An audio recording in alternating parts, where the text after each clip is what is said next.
All right, I want to call to order the June 11th, 2012 meeting of the San Carlos City Council. Please rise for the Pledge of Allegiance. I pledge allegiance to the flag of the United States of America and to the republic for which it stands, one nation, under God, indivisible, with liberty and justice for all.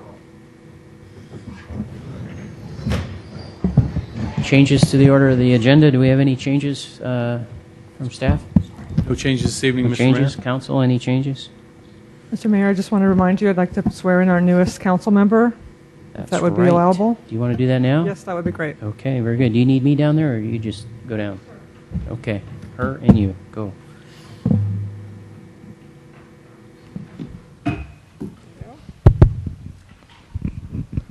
Karen Clapper, if you can raise your right hand. Do you solemnly swear that you will bear true faith and allegiance to the Constitution of the United States and the Constitution of the State of California, that you take this obligation freely, without any mental reservation or purpose of evasion, and that you will well and faithfully discharge the duties upon which you are about to enter? Yes. Thank you very much.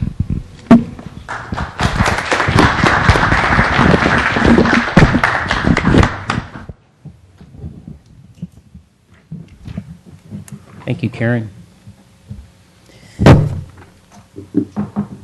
Okay, that brings us to item 3, which is report from closed session. Mr. Rubens? There is no report from the closed session out of the special meeting. Thank you. And item 4 is council communications and announcements. Why don't we start over here with Mr. Olbert? Thank you, Mr. Mayor. I just was going to mention that after we did one of the things I took away from the interviewing process we did that resulted in appointing Ms. Clapper to the council was that there still seems to be a fair amount of confusion over what the city's fiscal position is, particularly as regards pension liabilities and retiree medical benefits. Or perhaps I might say more accurately, either I don't understand something or everybody else understands something and I don't understand. And so I'm just going to ask that at some point in the not too distant future, we have staff come report to us on what the situation is, just to clarify things for either me or for other folks. And I hope that's something we can do maybe even over the summer. Very good. Thank you. Mr. Collins? Nothing to report other than to welcome officially Karen to the City Council, and I've already carried the water for you. I wondered how your that cup glass right got away. filled. I thought maybe there was some automatic dispenser here that I didn't see. It's nice to have a gentleman sitting next to you. Ron. Yeah, that's right. And Mr. Vice Mayor?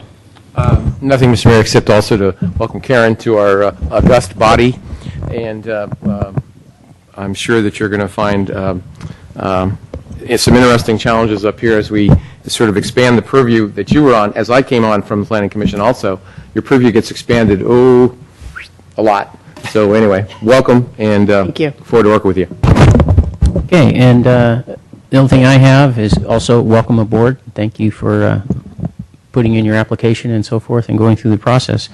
I did want to announce to folks that on June 14th, which is Flag Day, there is going to be a special ceremony at the Adult Community Center to bring on board, you might say, some new flags. The Lions Club of San Carlos bought 3 sets of flags for us, of the state flag and the United States flag, to hang at the Adult Community Center is one set, and then the other 2 sets will go to our respective fire stations. And that is going to be, again, on June 14th at 2 p.m. at the Adult Community Center. So if you would like to attend and be a part of that, you're all welcome to do that. And that's it for council announcements. That brings us to presentations.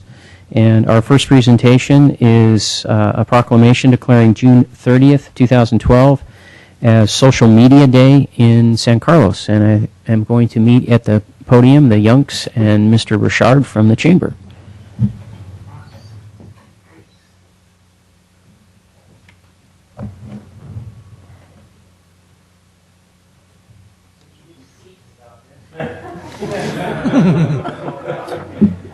What's a tweet?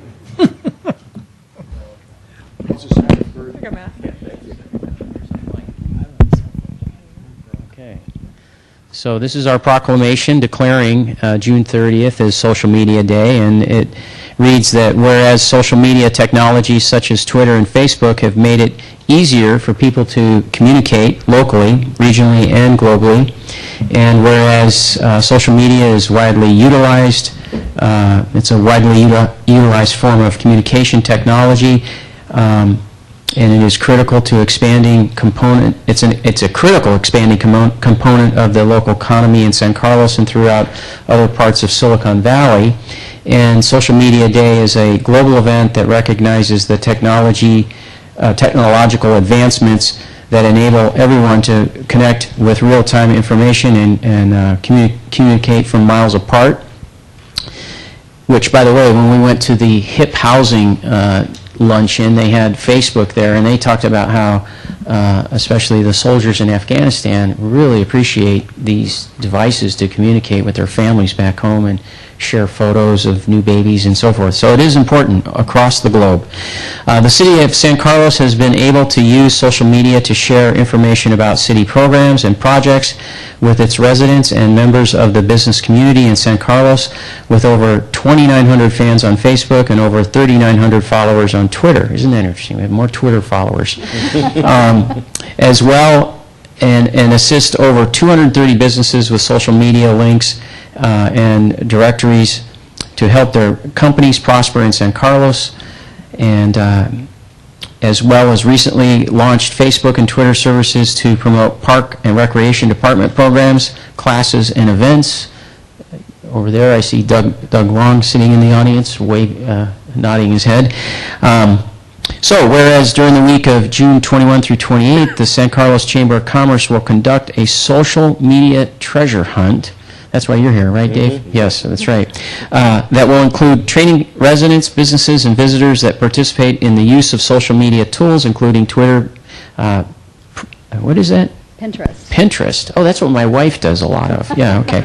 And Instagram for smartphones. And whereas Social Media Day in San Carlos results in residents and new visitors to San Carlos discovering business in downtown San Carlos, and the Hot Harvest Nights Farmers Market, which assists in reaching the city's economic development goals in that area of the city. And finally, whereas the city of San Carlos will celebrate Social Media Day 2012 with a Mashable Meetup and Social Media Treasure Hunt contest in downtown San Carlos on Thursday, June 28th from 4 to 7:30 during the Hot Harvest Nights Farmers Market to engage the community in the use of social media technologies. Therefore, we reached it. Be it proclaimed that June 30th has been declared Social Media Day in the city of San Carlos, dated 11th June 2012. That's today. So I'm going to give that to you. You can tell us a little bit more about that. I just have one comment before I hand over the mic. Make sure Mr. Grisilli is there, because he's very low on the totem pole right now in the use of social media. Thank you so much, Mr. Mayor. We're actually very excited about this event. You are definitely our target. We were inviting everybody in the community to come out. If you don't know how to use Twitter or Pinterest or Instagram, you bring your smartphone down to the Hot Harvest Nights Farmers Market. We'll have a booth there for Social Media Day, and you can learn how to download the apps to your phone. And we're starting actually on the 21st, so we're actually having Social Media Week. Yes, we'll have a few clues going out on the 21st, and then we'll have more clues going out via Twitter on the Chamber's Twitter account throughout the week. And then the event wraps up on the 28th during the market. The final clues will come out. And we have lots of amazing prizes. So if you solve 5 or more clues, you get into the drawing. We have a grand prize from MK Jewelers of a diamond pendant, and a big screen TV from Best Buy, and skate camp from Society. We have games from Electronic Arts, and a whole lot more. So we hope everybody will come out and play and meet some businesses and learn how to use their phones. Very good. Thank you. All right. Thank you. Thank you.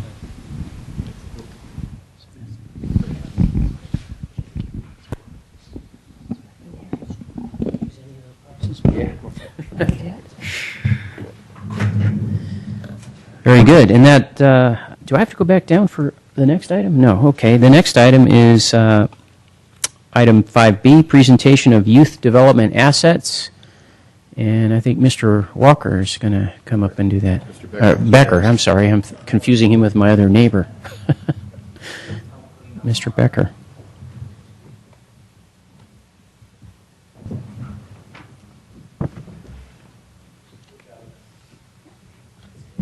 And this looks like this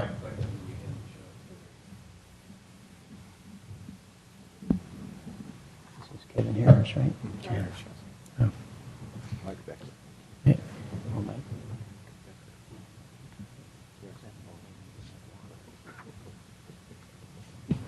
The mics. Yeah. Mr. Harris, how are you? I'm good. Good. Good to see you. Good evening, Honorable Mayor, members of the City Council, Kevin Harris, Chair of the Youth Advisory Council. We have a presentation here for you regarding a project we've been working on for a little over a year now, and it's about the development of youth assets. So I don't know if you guys know, but in 1998, the San Carlos Youth Advisory Council sent out a survey to all the youth in San Carlos, not all of them, 7 to 10 graders, in which they assessed the presence of development of youth assets. And since then, the advisory council has been using the data to some extent ever since. And the purpose of doing now is to review that data. 14 years since the survey was last conducted, we want to get new data and identify new weaknesses and problems in our community in order to create new projects that will improve our community. So a little over a month, or about a month ago, I was here to talk about what we're going to be doing next year. And a lot of what we're going to be doing next year, the advisory council, is going to be based on the results of this survey. So that's project that it's going to be the foundation for a lot of our programs over the next few years. So, for example, just a little background. In 1998, one thing the survey found was that that youth didn't feel valued as customers. So, one thing the Youth Advisory Council did was create the Young Consumer Champions program. And since then, to this day, we continue to give out an award to youth-friendly businesses in conjunction with the Chamber of Commerce about 4 times every year. So here we are at Clock Out Music earlier this year, giving them an award, they get a little decal and everything, and they get some community. So here we are with Linda's also earlier this year. So, as I said, we decided to redo the survey, and we were fortunate enough to get the assistance of the local middle schools. We contacted the local middle schools, and they agreed to work with us, the principals, and they agreed to distribute the 63-question survey to the 5th and 8th graders. Now, we wanted to do 5th and 8th graders so we could get kind of a disparity in comparative results from the 5th graders to the 8th graders and see the differences there. We found it was going to be too hard to work with high schoolers, unfortunately, and just target San Carlos students. So it was more of a census of all the 5th and 8th graders, and as I said, they passed it out during their classes. They handed it back to us, and I hand tallied all the results and then analyzed them. Yep.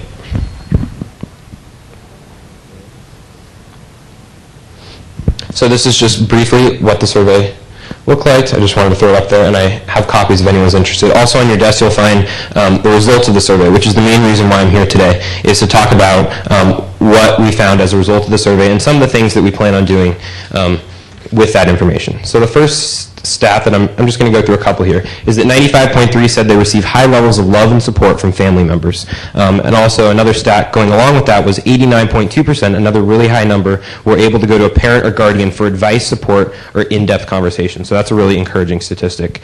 While 69.3% of 5th graders read for pleasure 3 or more hours each week, 44.8% of 8th graders read for pleasure 3 or more hours per week. So that's a 24.5% difference. So we think that this is an area of growth. That's something we'd like to be working on in the future. So for example, we plan on next year contacting the San Carlos Library and coming up with programs in order to encourage youth to read for pleasure instead of having that decrease from 5th to 8th grade. That's something that we'd like to see improved. This was a really troubling statistic that about 30%, 136 kids of the 465 that were surveyed, I forgot to mention there were 465 total students, 286 of which were 8th graders and 179 of which were, we skipped one, which were 5th graders. So this was a troubling statistic that about 30% of respondents claimed to have ever felt depressed or suicidal. So we're definitely going to be reaching out to different organizations that kind of specialize in counseling and stuff, and the school counselors, in order to reach out to these 136 students. This was another encouraging statistic. We're kind of switching off here. 90.8% of respondents said they actively engaged in learning. We're also working with the schools on this project, as I mentioned, in the school district. We presented to the school district, and we're also going to be sharing the results with them, and hopefully they can use information. This is a positive, but also some of the, like for example, the reading one, in order to come up with programs themselves. The next one I want to share is 94.2% of 5th and 8th graders feel safe at home and at school and in their neighborhood. So this was obviously another encouraging statistic, and something that the police department can be proud of. Also, along these lines, we saw that only 5.4% of students don't feel safe walking alone in San Carlos, and 50% always feel safe. And as expected, 8th graders felt significantly more comfortable than 5th graders.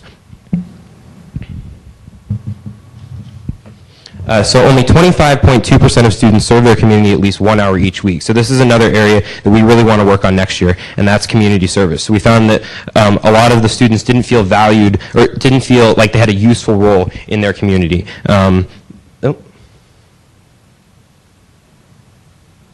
So one thing we're going to be doing next year is working with the Rotary Club, the Lions Club, the Kiwanis Club, in order to develop programs for middle school students. Right now they work with the high school students in the Interact and the Key Club programs, but there's nothing really for the middle schools. And the middle schools don't provide a lot of community service themselves. They have a few programs here and there, but they've also shown interest in expanding that. So the Youth Advisory Council thinks that's one area that we can kind of help out and use some of our budget and some of our energy from our members in order to encourage them to help the community more.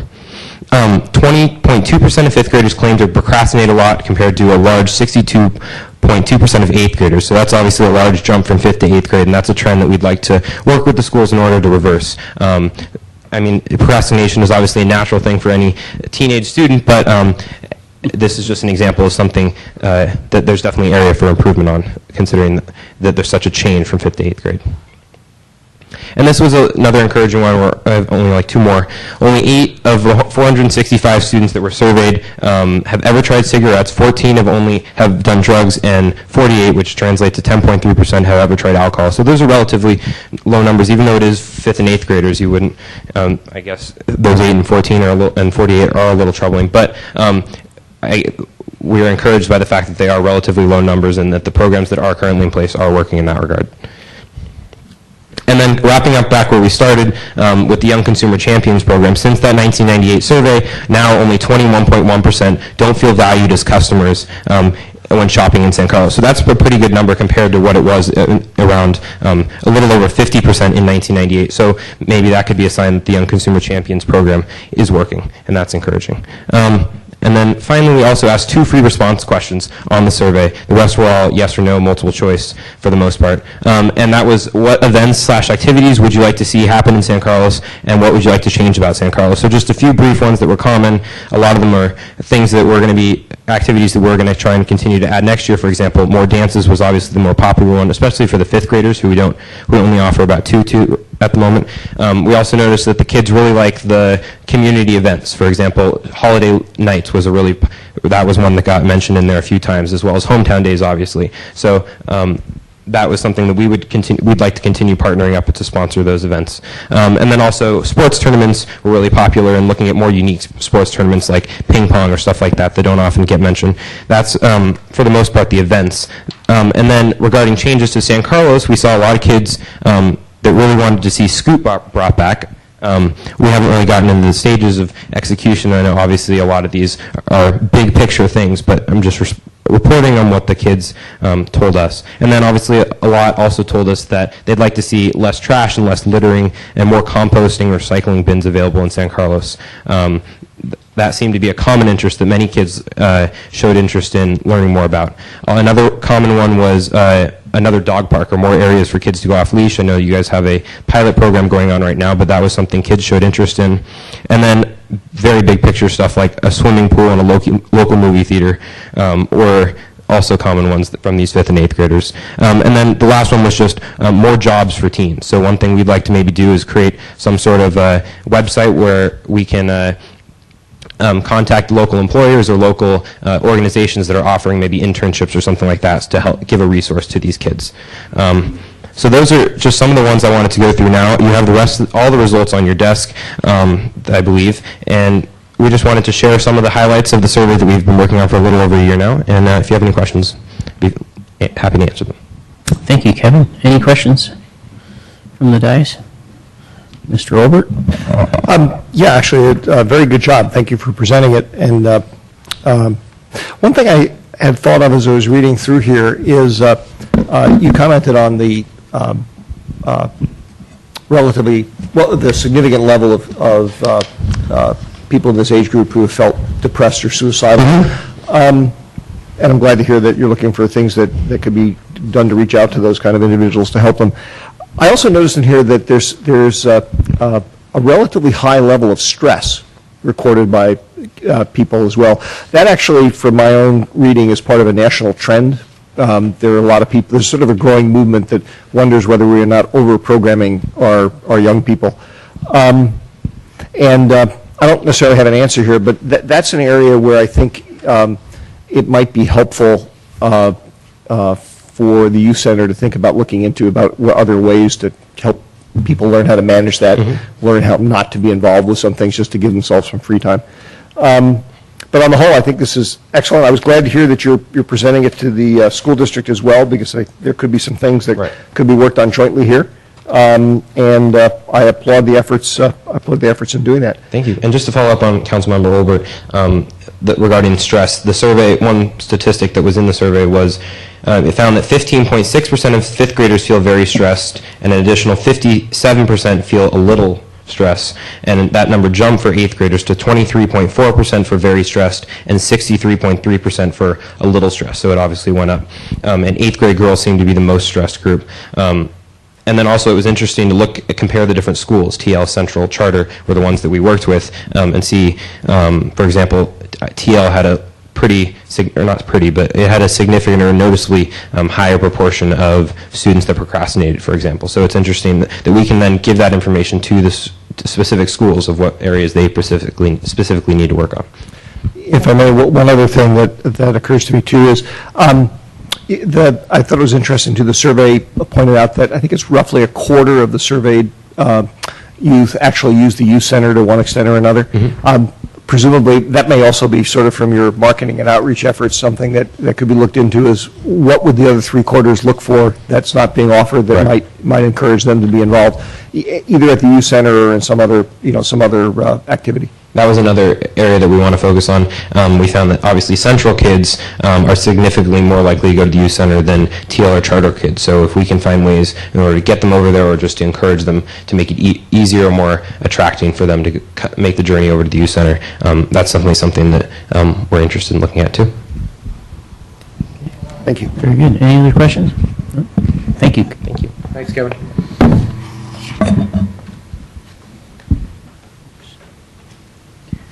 Okay, that brings us to the third item on presentations, which is report on Office of Emergency Services.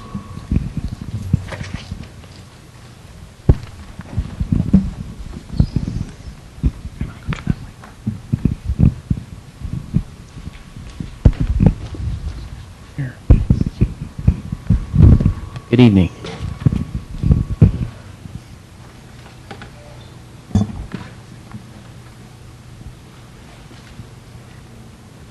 Okay. What's that? I can, yeah. So this is Mr. Robbins from the Sheriff's Office. And I would give your status, but I'm not sure. Are you still a sergeant or something else?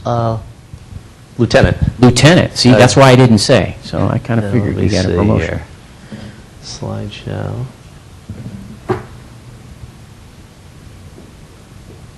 There we go. Okay.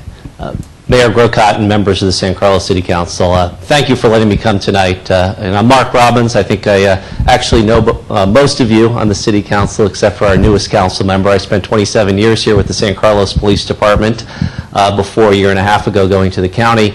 And I'm now the Director and Lieutenant in the Office of Emergency Services.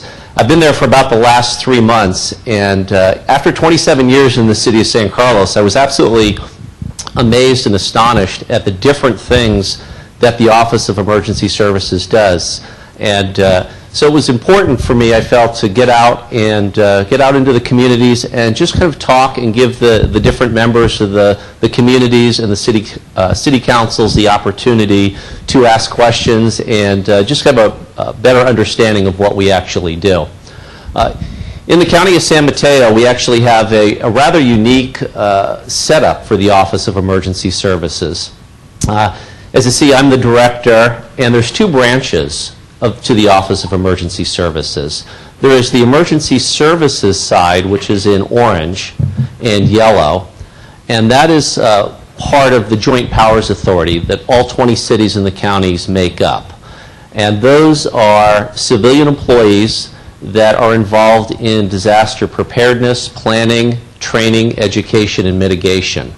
Co-located in the office with the Office of Emergency Services is the Emergency Services Bureau. And that's a bureau of the Sheriff's Office, and that manages a lot of our volunteer units, our search and rescue, and provides 24-hour coverage for law liaisons in the event that there is a major incident in a city.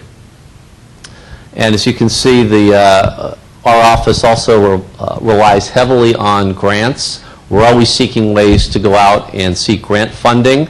And I do have several people right now in the office as well that are working on grants and are funded by grants in the office.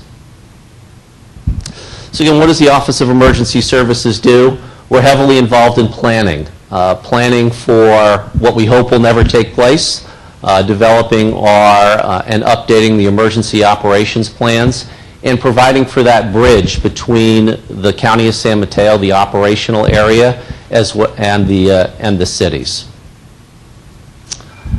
Just some examples of some recent plans that we've completed in the office: County Emergency Operations Plan, Tactical Interoperability, Emergency Portable Water Plan, and Emergency Sanitation Plan. Things that we don't like to think of, but in the event of an actual and major region-wide emergency, all things that are going to become extremely important to us to sustain and get back on track and get our businesses and our citizens back working. Training, multi-year training and exercise plans. A lot of those courses that I know many of the disaster service workers have taken in the county. The ICS classes, we provide those, basic, intermediate, advanced, as well as just general preparedness.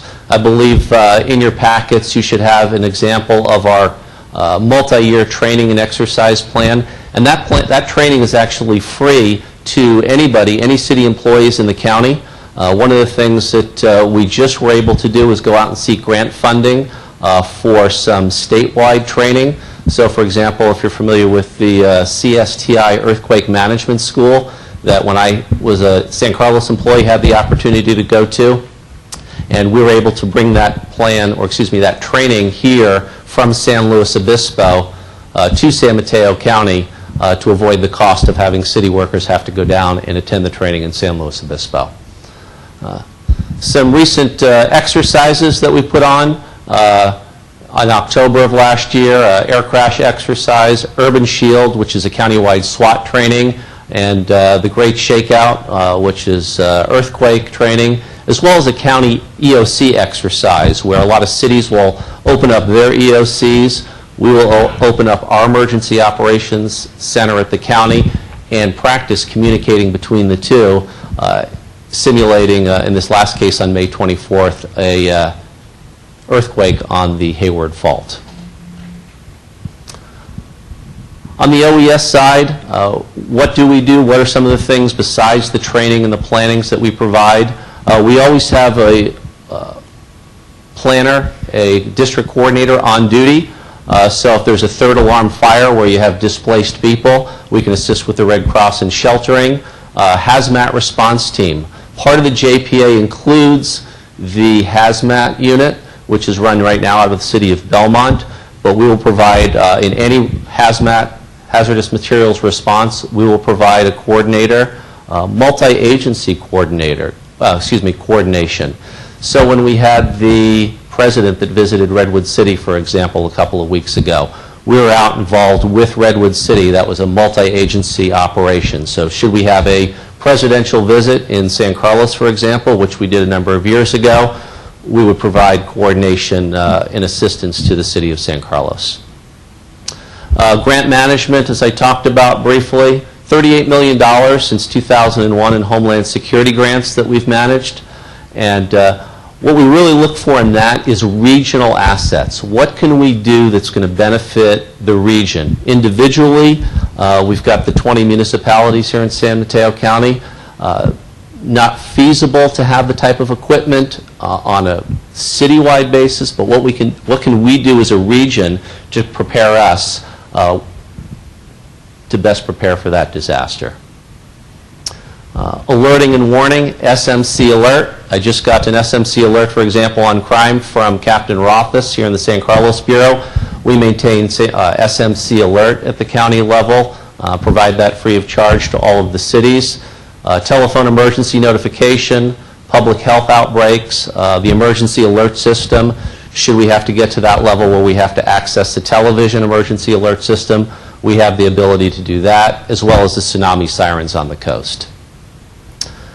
Emergency Services Bureau, which is co-located in my office, that's really what manages a lot of the equipment in the office, as well as the volunteer units. We've got over 300 volunteers in the county of San Mateo, and we send those out. Again, the best example that I can give you is the recent presidential visit. On the OES side, we're coordinating with the city of Redwood City and their EOC, and in the field side, we're assisting with the volunteers out on the street.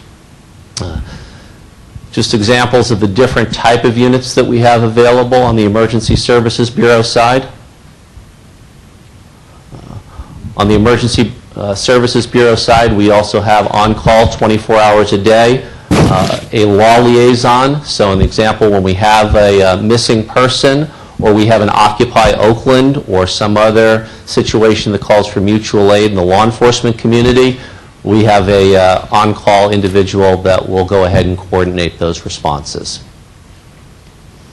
Logistical support, mobile communications, providing field support, field communications for parades. I know that we've been involved, for example, in the San Carlos Hometown Days for a number of years in providing support.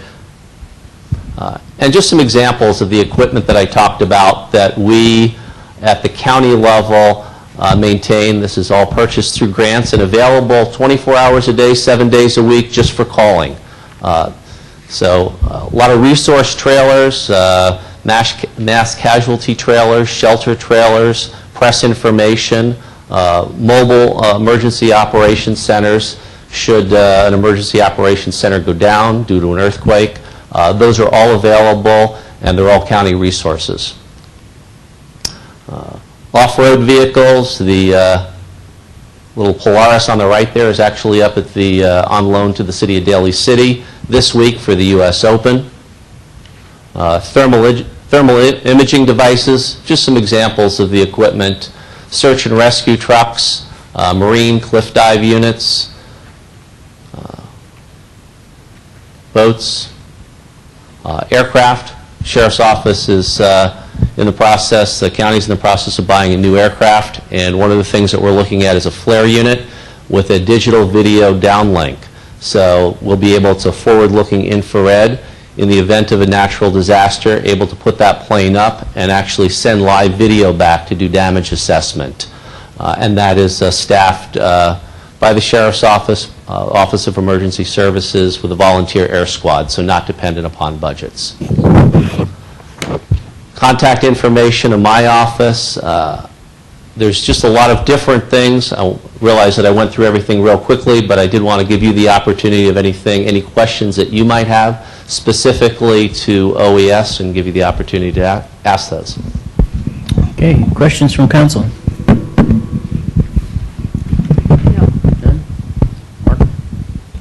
Thank you, Mr. Mayor. Thank you, Lieutenant Robbins. I was actually just curious about one thing. I was very impressed with the number of volunteers that you have to call on, And I was just curious if there's such a thing as the background of a typical volunteer. No, there isn't. We have such a variety of different units that it really is something that if you have a particular interest, for example, you have a particular interest in communications, we have a communications unit. If you have a particular interest in diving, marine rescue, we have a unit for that. Horses, we have a mounted search and rescue. So it really is dependent upon where your interest lies. So the breadth of experience and backgrounds is just actually incredible. Former law enforcement people, I've got people in that are retired law enforcement to just the average maybe retired office worker that wants to come in and donate some time here at the San Carlos Bureau as an example, or down at the Hall of Justice doing filing. We run the complete gamut. Actually, as a follow-up to that, Mr. Maltby, is staff aware of who the volunteers are from our community so that we can invite them to volunteer recognition events and those kind of things? That's a good question. I don't know. I'll work with the chief on that to make sure that we are. Okay, thank you. Mr. Collins? Lieutenant Robbins, thank you. Very nice presentation. Just one question. I'm not clear on what an urban shield is. Oh, I'm sorry. Urban Shield is it's actually a region-wide SWAT training exercise that we help coordinate through Alameda County. And it's run during a weekend in October normally, and it's where we bring SWAT teams together from the area, as well as actually all over the world. We've had teams from Israel come over and compete, and there's a variety of scenarios that are put together, usually something Homeland Security related, terrorism related, weapons of mass destruction, all to practice skills, so should we have something like that actually develops. Thank you. Thank you, Mr. Robbins, Lieutenant Robbins, for being here and presenting. I had a couple of questions just curious on follow-up from when I was on OES and some things that were talked about at the time. One was the work that was ongoing with tsunami alerts on the coast. That was a project that they were just starting to coordinate, it seemed to me at the time. And the other was the communication channels and the radios being on the same frequency, and they were talking about ordering new radios and establishing a frequency because frequencies were opening up because of the different types of communications we do. I guess some of the frequencies are not being used the way they were in the past, and so they were being made available. And if you could comment on any of those. Yes, as far as the tsunamis go and the coast, there are now 9 sirens out on the coast that we maintain and do weekly tests on for tsunami warning. In addition to, we do an aggressive outreach with SMC Alert for notification of coastal residents to make sure that they're signed up so that we can get that out. He's not on the chart now because he recently separated service from us. He was a grant-funded position. Retired Fire Chief Jim Ash, who was Half Moon Bay Fire Chief, worked on updating the tsunami annex to our emergency operation plan to make sure that we have the latest information up to date on that. So that's been completed. So there has been quite a bit of work done in the tsunami preparedness. A lot of the inundation maps as well have been updated so that on top of the SMC Alert, we can also go out with the TEN system, the Telephone Emergency Notification System, which is a dial system we can set up by zone to alert people that are in the inundation areas. As far as communications, I believe what you might be talking about is the P25 interoperability project. That's right. Where we, on a region now, can actually talk to one another. That program is still, that project is still underway, still building out sites so that we can move to that P25 platform. So, and what that will allow us to do is go out, and so if we get called to Alameda County as an example for mutual aid, that our radios will be able to work over there. Same thing, if we have to call for mutual aid and we get the officers and deputies from Santa Clara County, San Francisco County. So the project is still underway. It's quite expensive. We're moving through. Each site is about $500,000 to convert out. And a lot of that is, we're also seeking grant funding through that. Got our latest MOU on the UWASI funding, which is a big state homeland funding. We've got money for about 3 sites, so those are going to be updated. Very good. When you speak of sites, you're talking about some kind of cell site, or?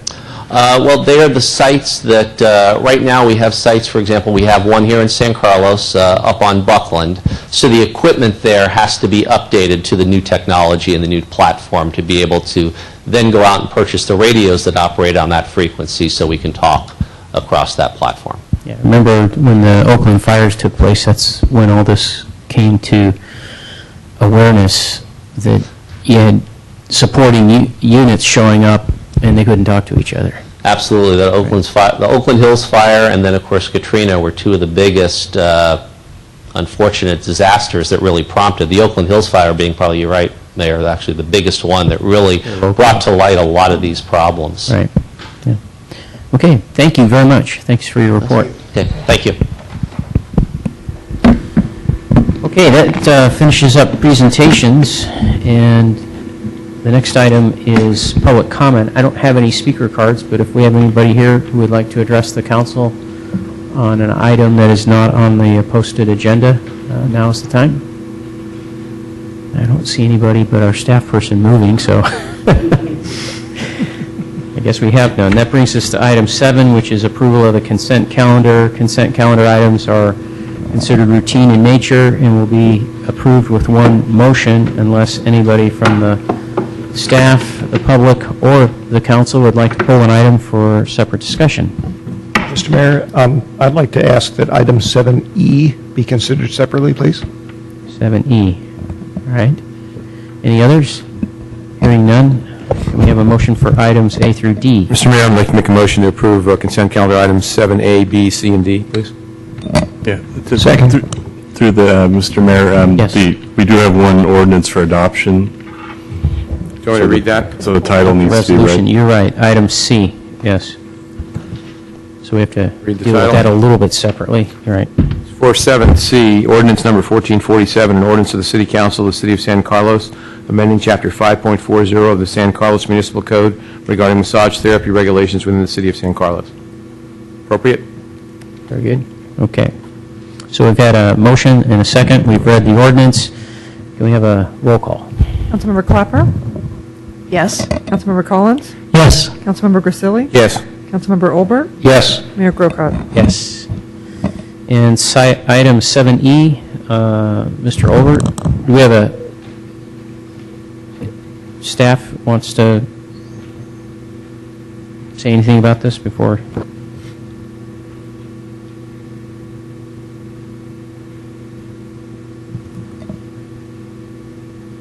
Mr. Olbert, you want a presentation and then ask some questions, or? Yes, Mr. Mayor, all I wanted actually was to, if staff could briefly comment on the contract and the terms and just in summary form and their views on them. And I don't necessarily, I asked for it to be separately considered primarily because it's a single, very large sum of money.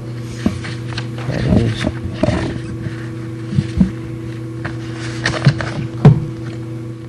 Okay, good evening, Mayor Grocott, members of City Council, Greg Rothfuss, Police Chief. The contract calls for each year at this time that we would go ahead and review the cost of the contract and make any amendments that we wanted to make to the contract. So we're up to that point. Before I go into some of the details of the actual, some of the changes we made in the contract, we're a little over a year and a half into this thing. I've made some presentations to the council before on the contract on how things have gone. I think it's been recognized widely and both subjectively and objectively that the Sheriff's Office has been able to do a very good job here in San Carlos. When you take a look at our performance measures related to response times and arrest rates and citation rates, they've really held and done very well. When you looked at some of the subjective factors, such as whether or not people see us around town and whether we're viewed here, the citizen satisfaction survey results that have come through, our presence at the schools and at community events, again, those are other success stories for this contract. And so much so that since San Carlos contracted with the sheriff, 2 other cities have watched very closely what occurred here and have made a decision in part based upon the performance of the sheriff's office that they would have faith and confidence in the sheriff, and that's the city of Half Moon Bay and the city of Millbrae. Currently, the city of Pacifica is reviewing a proposal by the sheriff's office to take over police services there, and they are also there's a counter proposal by the city of South San Francisco, so we're waiting to see what would happen there. In this case, I want to say with both times that we've come before to review this contract, in each case, as you can see in the staff report, the cost increase to the base rate of the contract has been held in both years under 3%. In fact, in this case, in this year, the cost increase to the sheriff's contract, I believe, is somewhere in the neighborhood of 1.2% just for the base contract.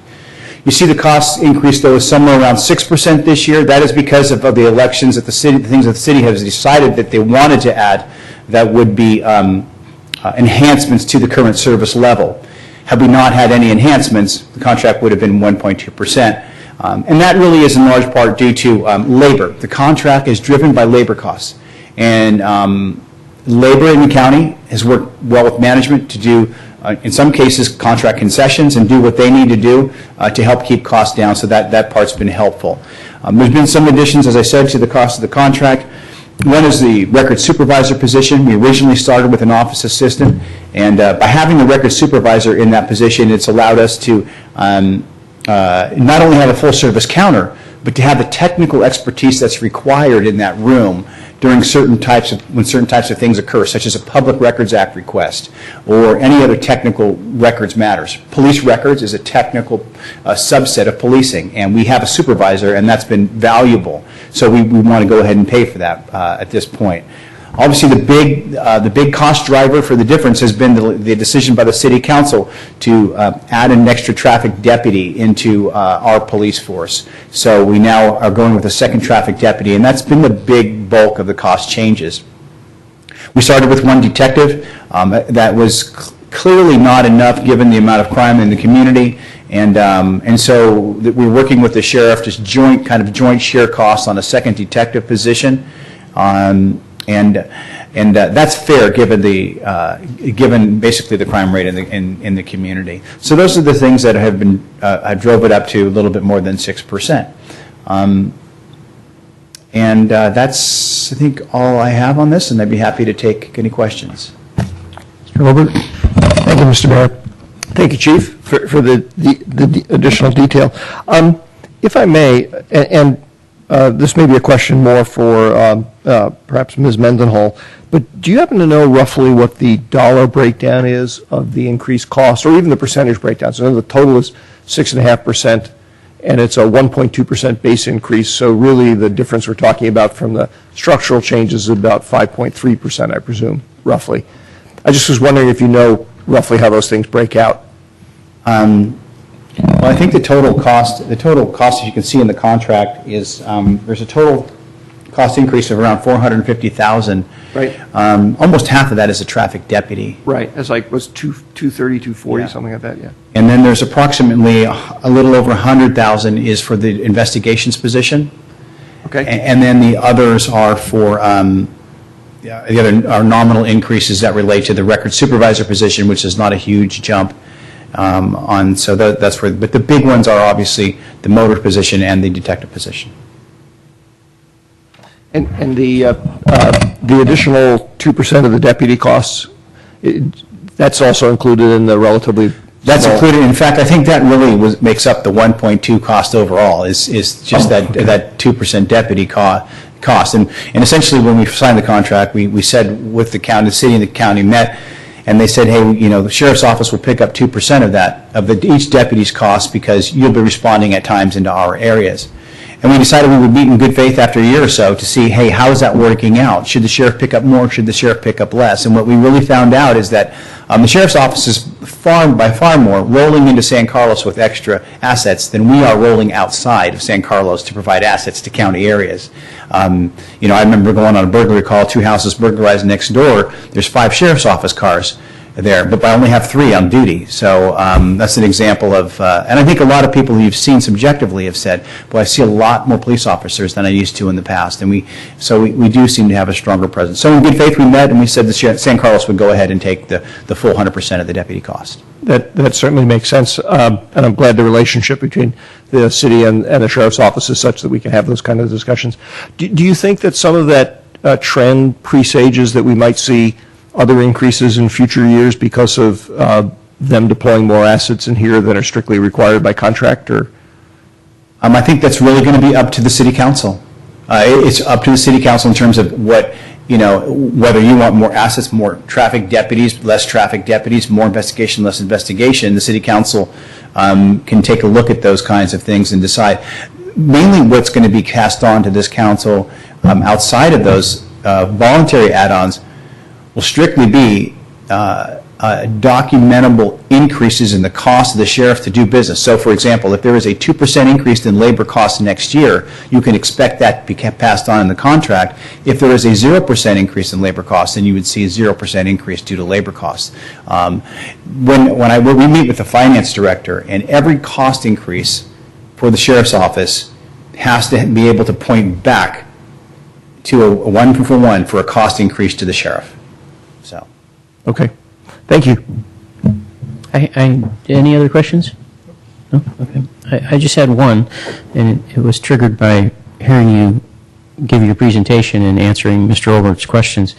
When you talked about rolling into the county, the thought came to my mind about Devonshire Canyon, which is pretty much completely surrounded by San Carlos, but yet it's county. Correct. And I suppose prior to this contract, our police department would have gone into Devonshire Canyon on occasion, but the sheriff's office would have still felt the need to patrol?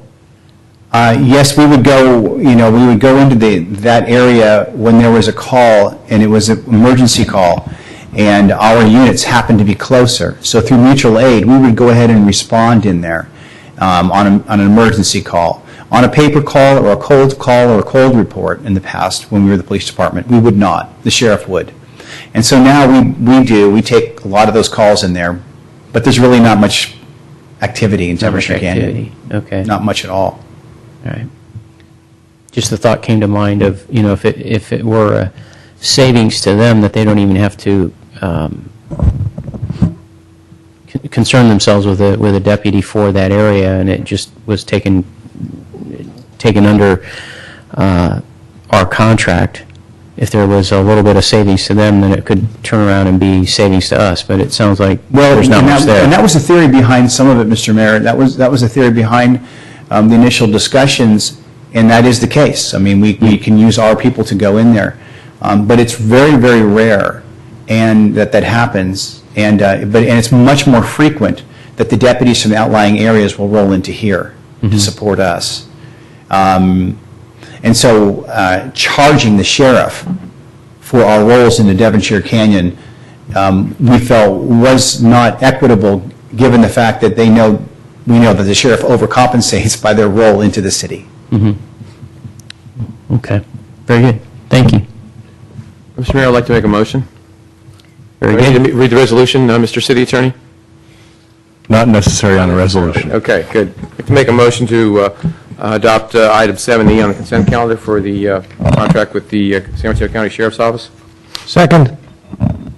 Roll call. Councilmember Clapper? Yes? Councilmember Collins? Yes. Councilmember Grisilli? Yes. Councilmember Obert? Yes. Mayor Grocott? Yes. Okay, that brings us to item 8A, which is reports to council. And the first item is a report on results of a community satisfaction survey conducted by True North Research. Good evening, Honorable Mayor, members of the City Council, Jeff Maltby, City Manager. I'm going to be introducing you tonight to Timothy McLerney, the President of True North Research, who conducted a citizen satisfaction survey on the community for the City Council back in March and early April.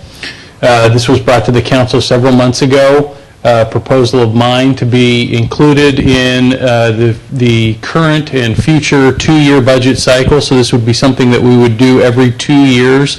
This is the first survey that was conducted. It'll establish a benchmark so that we can begin to do some high-level performance benchmarking with different categories of community satisfaction here in San Carlos. So with that, I'd like to bring Tim up to give you the results of the survey. Thanks, Jeff. Good evening, Mayor and members of council. Tim McLarney, I'm the president of True North Research. And hold on let me flip over to my presentation here.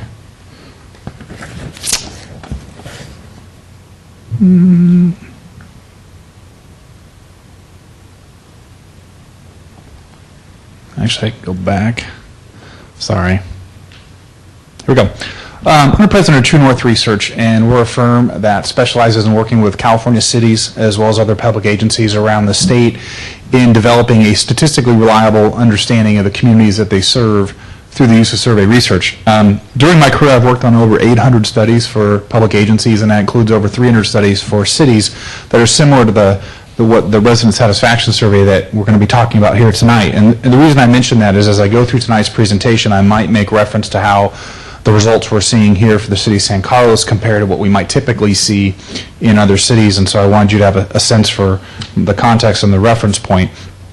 This PowerPoint covers the highlights of a more detailed report that is available.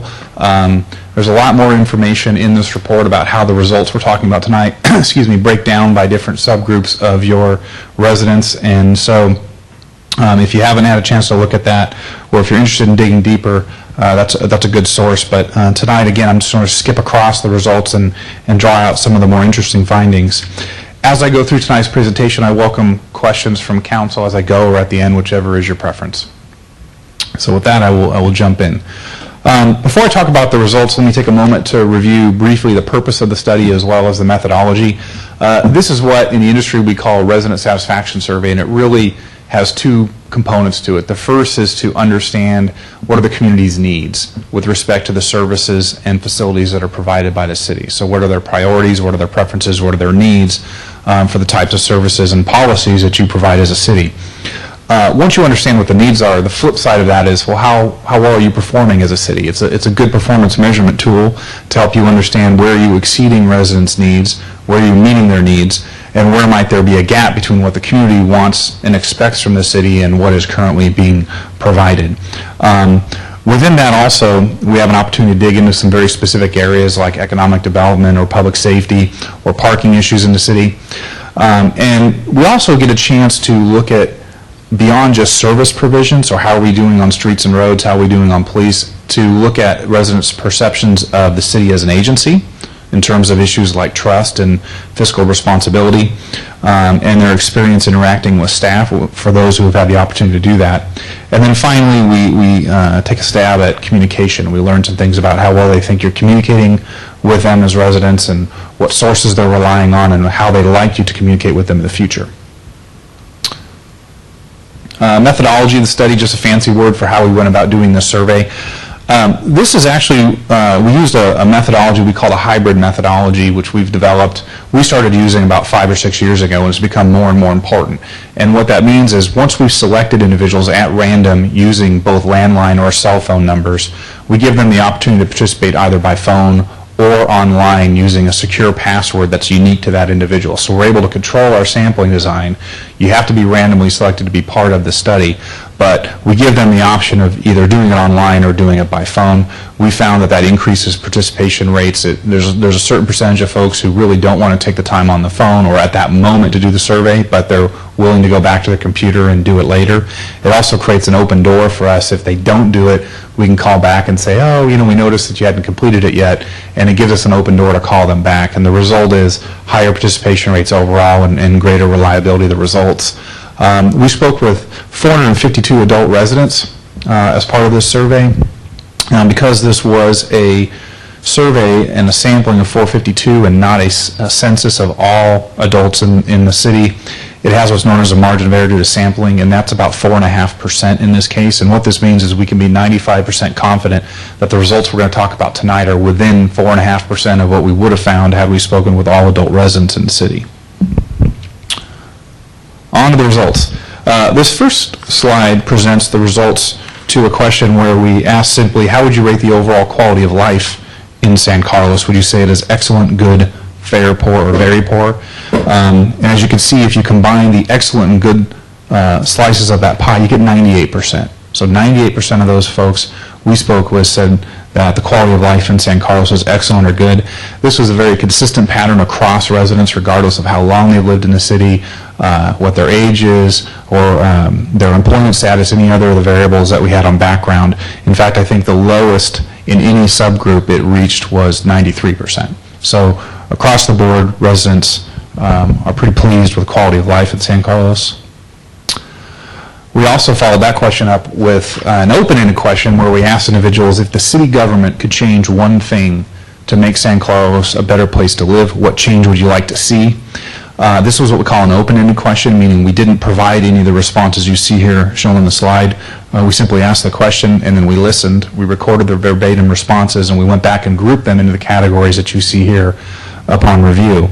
And you can see the top two categories there are combined to 35%, and it's either not sure, can't think of anything, or no changes are needed.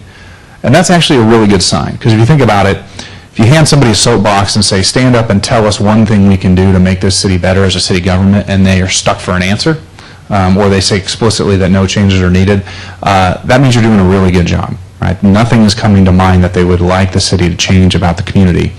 And in fact, the number one change that they do ask for is something that the city doesn't directly deal with, and that's schools and education, improving schools and education.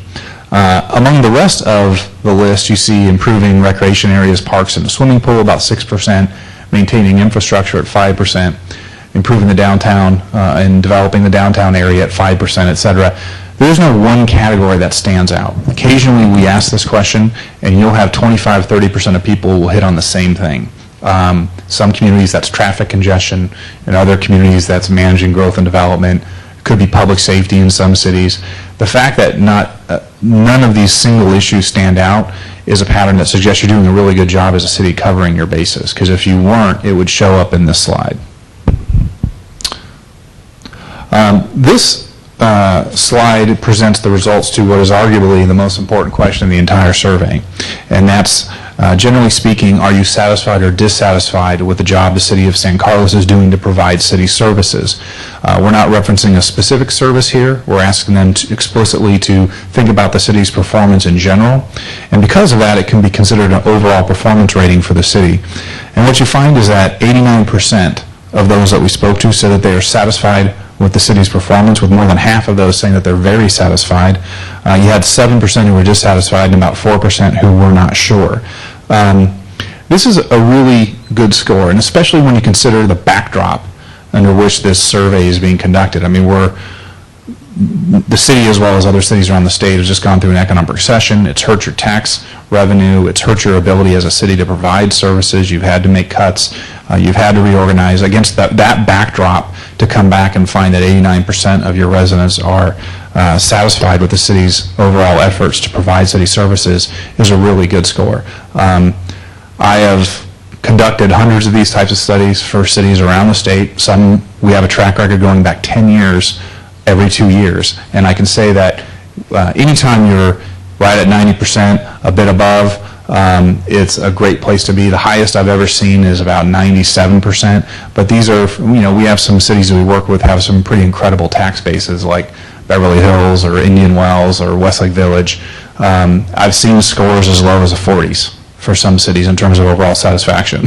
So, yeah, it ranges all over the place. It's to be at 89% is a good place to be. Up to this point, the survey was purposely broad. We were talking about overall quality of life. We're talking about overall performance for the city. At this point, it narrows, and we begin to look at a series of specific services provided by the city, which you see here shown on this slide, and we ask two related questions. The first is simply, how important is this service to you? So it gives you a sense of how residents, when asked to prioritize among these services, how they might prioritize them. And not surprisingly, at the top of that list, what you see are public safety services are viewed as most important. So maintaining a low crime rate, providing fire protection, emergency medical, and providing police services were rated as the top of that list, which is pretty typical. And then it sort of scales on down towards the bottom. What you find are those types of programs that are more quality of life related. They're not essential, but they're certainly beneficial to the quality of life in the community, like providing recreation programs for adults, special events like summer concerts, as well as providing recreation programs for seniors. So that gives you a sense of how they prioritize among the services that are provided by the city. Now, same list of services, only here what we asked is for individuals to rate how satisfied they are with the city's efforts to provide these services. And the dark green bar represents the percentage who are very satisfied. The light green bar represents the percentage who were somewhat satisfied. And the negative space to the right, to the extent there is any, represents the percentage of folks who were dissatisfied with the city's efforts in this respect. And we can get into the nuances between across different services, but probably the biggest pattern that stands out is that you see a lot of green on that slide. The lowest rated item was managing traffic congestion on city streets, still had 86% of residents say that they're satisfied with the city's efforts in this respect. I think all but two of the services that we tested had satisfaction ratings that were 90% or higher. This is unusual as a pattern. Usually when we ask about a series of services for a city, what you'll see is there's usually at least two or three at the bottom that trail off pretty hard. And you'll find that, for example, managing traffic congestion on city streets, you might get 50% or maybe 60% of folks who say that they're satisfied with that, but there's a big gap usually for one or two services. We don't see that here. So again, across the board, we're seeing very positive assessments of the city's performance. Okay, on to a few slides that are more specific in nature in terms of certain areas. This one was a slide on public safety, and we asked individuals whether they feel very safe, somewhat safe, very safe, reasonably safe, somewhat unsafe, or very unsafe in each of the three areas that you see at the bottom of that slide. So commercial and retail areas of the city during the day, your neighborhood after dark, or commercial and retail areas after dark. And during the day in commercial and retail areas, we had almost every single individual we spoke with. We had 99.7% of folks said that they felt either very safe or reasonably safe in commercial areas of the city during the day. After dark, as is typical, those percentages drop a bit, but they're still quite high in your city. 93% feel comfortable walking alone by themselves in their neighborhood after dark, and 88% felt comfortable in commercial and retail settings after dark. Usually we see a bigger drop-off, that at the moment, especially in the commercial and retail areas, that after dark folks don't feel as safe walking around in their areas by themselves. So overall, these are really positive assessments of folks' feelings with respect to their own personal safety in the city. We addressed issues of parking in San Carlos, and the way the question was worded was, do you agree or disagree that insert blank, there's not enough parking in downtown San Carlos? And what you find there obviously is 57% agreed with that statement. We then went on to ask about a couple or three different scenarios which would involve payments for parking, and to see whether individuals supported or agreed with these statements or not. The one to the immediate right of that far left column is that I would pay for parking to avoid spending time searching for a space. Only 22% said that they agree with that statement. It matches their opinion. A little over a quarter said that they would pay for parking if there were multiple payment options that made it easy to pay, so not just coins in a meter, but credit cards and other options. But where we see the biggest uptick here is 41% indicated that they would pay for parking if the money is dedicated to improving the downtown area and traffic safety. So when you link the funds for parking to some benefit to that area, you get a more positive response than if it's just paying for parking.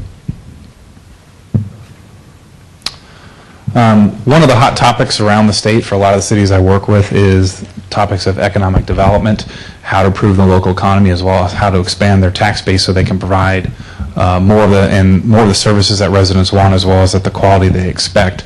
It's also a topic that we found has become much more salient to residents in recent years. Before the recession, you talked about economic development. It wasn't viewed as all that important. After the recession, what we find is the issue of economic development typically ranks in the top 2 or 3 issues when you talk to residents about what they would like their local governments to work on. But what's interesting is, although they like the topic in concept, the moment you dig beneath the surface, sometimes you get disagreement about, well, what strategies should we pursue? And so we took the opportunity in this survey to ask about a series of strategies that the city could pursue in the interest of economic development, and to see to what extent residents supported the city pursuing that strategy or not. And what you find is that, and I'll just sort of read them down the list, at the top of the list in terms of overall approval was the city investing in infrastructure improvements to increase parking, improve circulation, and reduce flooding. 75% of residents supported that strategy. 2/3 supported providing incentives to businesses to encourage them to locate in the city, as well as produce marketing materials and proactively seek to attract new businesses to the community. So you had 2/3 support for that. 61% supported encouraging mixed-use housing and retail developments near transit and downtown. And then finally, you had about 60% who felt that improving signs on local freeways and in the community so that it's easier for residents and visitors to find shopping centers, stores, and other places of interest in the city is a strategy they would support. So all the strategies tested had at least a majority of folks supporting them. As I mentioned at the outset, there's a lot more to good local governance than just providing satisfactory services. It's also important to understand how do residents perceive the city as an agency, as well as to understand what their interactions with staff have gone like and how they perceive staff's customer service. And so this first slide, what we did is for each of the statements that you see at the bottom of that slide, we simply asked them whether they agree or disagree with that the statement matches their own opinion. And what you find is that 82% agreed that the city is responsive to residents' needs. 65% said the city manages its finances well. 71% indicated that the city listens to residents when making important decisions. And then 86% stated that they trust the city of San Carlos. That's in stark contrast to what you see if you were asked that question, say, of the state of California.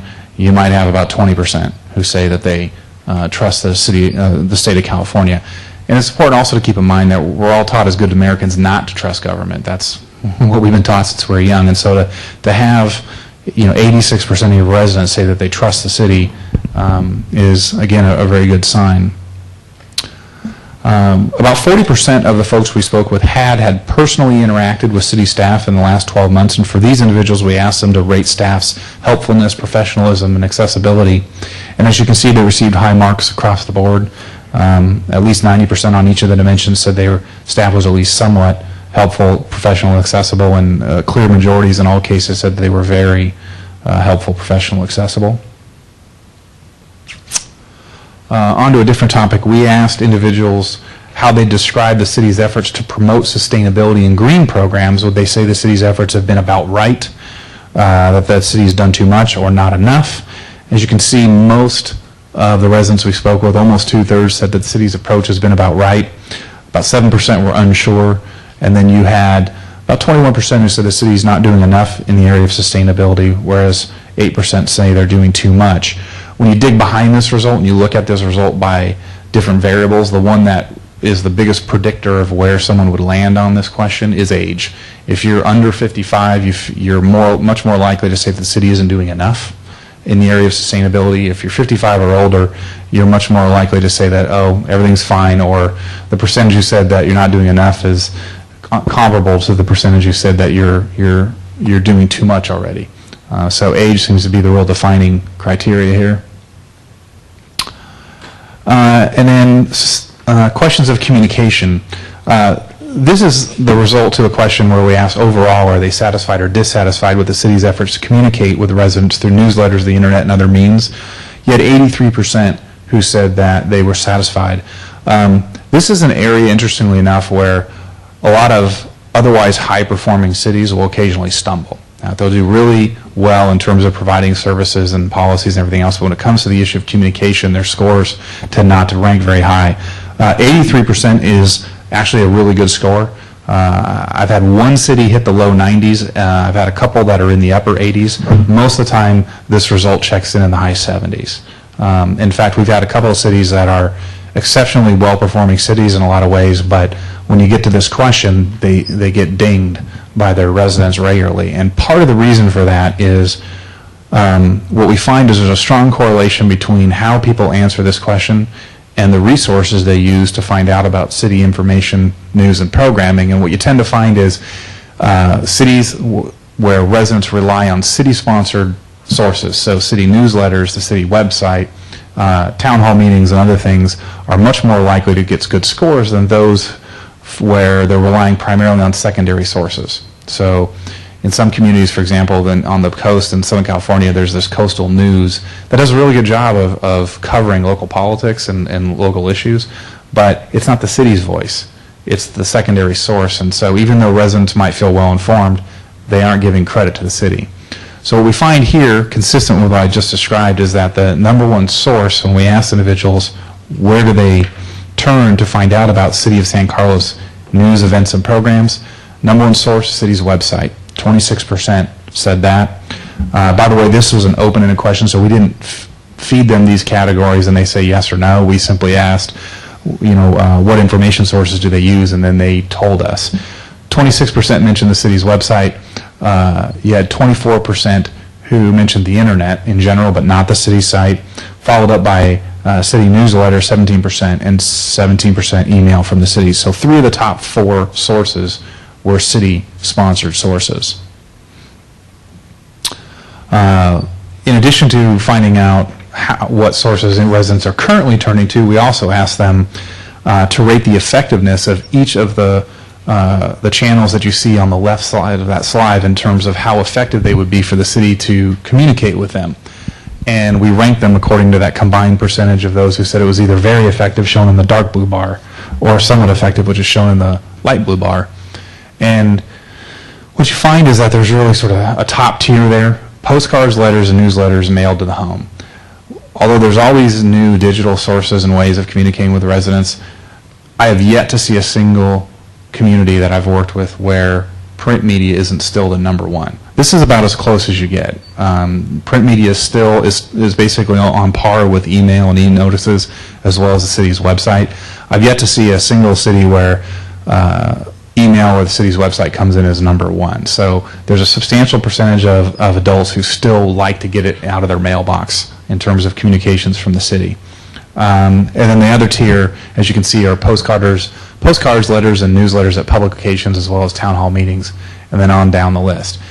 Clearly, there's a age distribution here. The younger you are, the more likely you're to want to rely on the website and e-notices and social media. The older you are, the tendency is still leaning towards print. And so over time, this distribution is going to change, obviously, as does the channels that are available. Okay, so what does all this mean? I go into some detail in the report itself, and so I'll go ahead and bring these in down here. I'll summarize here and then open it up to questions. I think the first clear takeaway from this result is, and circling back to that question overall, as a performance measurement tool, what we find is that residents are really quite satisfied with the city, the overall quality of life, the city's performance in providing municipal services overall, as well as in a laundry list of very specific services that we tested. We found that they have high opinions of the city itself as an agency, that they had positive perceptions of staff's performance, and that your communication scores were among the better that we see. This is against a backdrop, again, of a very tough economy and several years of the city having to wrestle with budget deficits. And so, again, against that backdrop, I think it just underscores that, to the extent that you look at this as a report card on the city's performance, which you can, it's a very good report card. I mean, this is all A's and a couple of B's. And, these are the types of results that all cities that do this type of effort want to see. Not all of them get. This doesn't happen by accident. And so, I think, it's something that both from leaders of the city as well as staff, you've earned these results by doing a good job in terms of setting policy and in budgeting and providing services. Naturally, any customer satisfaction survey, if you want to think of it this way, should be a little bit of how are we doing today and a little bit of let's look forward and see where we have opportunities to improve. My first recommendation before I get to that point, however, is to really focus on staying the course. And what I mean by that is sometimes when we provide results like this, there's a tendency to rush out and focus on the things where you think you have opportunity to improvement at the expense of the other areas. And what you wind up doing is sort of just pushing the bubble. You focus over here, and then it pops up in another service area that you cut, or resources to be able to focus in that new area. If you do nothing else as a city in the next 2 years, just continue to do what you're doing. You're obviously getting a good report card. There are opportunities to improvement, but I would say the number one recommendation is to continue to focus and continue to perform at the level you have, because residents have come to expect it, and they also have a very high opinion of your current performance. So don't overreact, I guess is what I'm saying. Don't rush to these next 4 bullets at the expense of some other areas. But to the extent that you do have discretionary resources and want to focus on areas, what we found is that residents thought that the best candidates for improvement were managing traffic congestion, promoting economic development, providing police services, and improving parks and recreation areas and opportunities. Not that they have a poor opinion of the city's performance in these areas, as we've seen, but if you stack them up against all the other services and opportunities we looked at, these are the 4 that sort of rose to the top as the best opportunities from residents' perspectives. So with that, I will conclude my presentation, and I certainly welcome questions from council. Thank you. Council questions? Yes, I do have a couple of questions. My first question has to do with the area of traffic and parking. I'm thinking of ticketing. On page 23, when you're looking at more than half of the respondents agree there's not enough parking. And then we take a look at what kind of changes they might be willing to do to pay for parking, what their different options would be. Was that question asked to everyone, regardless of whether they felt there was not enough parking, or was Correct. it only those who felt there wasn't enough parking? All respondents. Okay. Is there any way to parse out the data to say those who feel there's not enough parking, what they felt, what they would like to see? Sure. I mean, we could subset that easily and can provide that information to the city to say, okay, among the folks who felt there wasn't enough parking, what are their opinions like in terms of their willingness to support those other options, those pay options? The effect of that is going to increase, obviously, the percentage that felt that that's a solution. But even among those, there's a percentage of folks who said, yeah, we don't have enough parking, but I'm not getting behind pay for parking, right? They don't want to pay under any of those circumstances. But I can definitely do that analysis and provide it to the city. I think that would be helpful, especially since, as one of the 4 items, you're including managing traffic congestion, and that circulating to look for parking is a subset of that. Sure. Second question has to do with in the communication area. Mm-hmm. When we were looking at the additional topics that were desired, so those topics were just the ones that were mentioned by that 24% who said they had a topic. Correct. So there wasn't any prodding of other folks. We'll just come up with one idea. Correct. Okay, so it was just that 24%. Okay. Very good. And then I had one more question I wrote down here. Oh, I was curious if your expectations before you did the survey and then the information that came out, if the size of our city or any other aspect of our city was a predictor of the general range of responses that you saw as a result. No, I'll be honest. My expectation, having done this for a lot of cities, right, is that, to some degree there is a correlation between tax base and tax revenue and the answers to these types of questions, right? And we've all been in this, as a state, in this downhill mode over the past 4 years in terms of revenues and budget cuts and having to set priorities. And it's been a struggle for a lot of cities around the state. And I know that this city has also struggled with balancing budgets and figuring out what sort of service levels they could afford. So, and having watched other cities have mixed results with this. I have some cities that I've been working with for 10 years that managed to weather that storm pretty well, and in fact their satisfaction levels even went up. Most of the cities I worked with during that period, their satisfaction levels went down as a result of the recession, in part because of the cuts they had to make as a city. So although the city here did not have a baseline comparison for me, I just came in thinking, okay, given some of the, that this has been a big issue in the city in terms of budgets, I expected that we might be a little lower on the satisfaction scale. And yet when you look at these results, these are really good results, right? And they suggest that you've done a really good job as a city managing that process in a way that your residents haven't felt it as much as they might have in some other cities. And so the only expectation I had was I was certainly pleasantly surprised when I saw the results as strong as they were, because without the benefit of any other additional information, I would have expected them to be a little lower, largely due again to the economic climate. Okay, thank you. My one last question is for staff, and I'm curious as to how we're going to go about sharing this information with the folks on our commissions and committees that work with the city.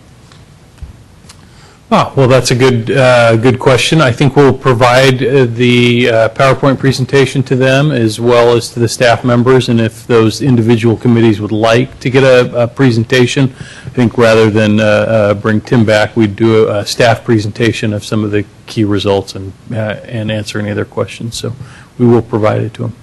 That sounds great. I think there's a lot of really good information for each of the commissions in here. That would be great to have staff come and speak to each of the commissions and share that information with them. Thank you. Thank you. Mr. Collins? Just a couple of comments. Very thorough presentation. Thank you.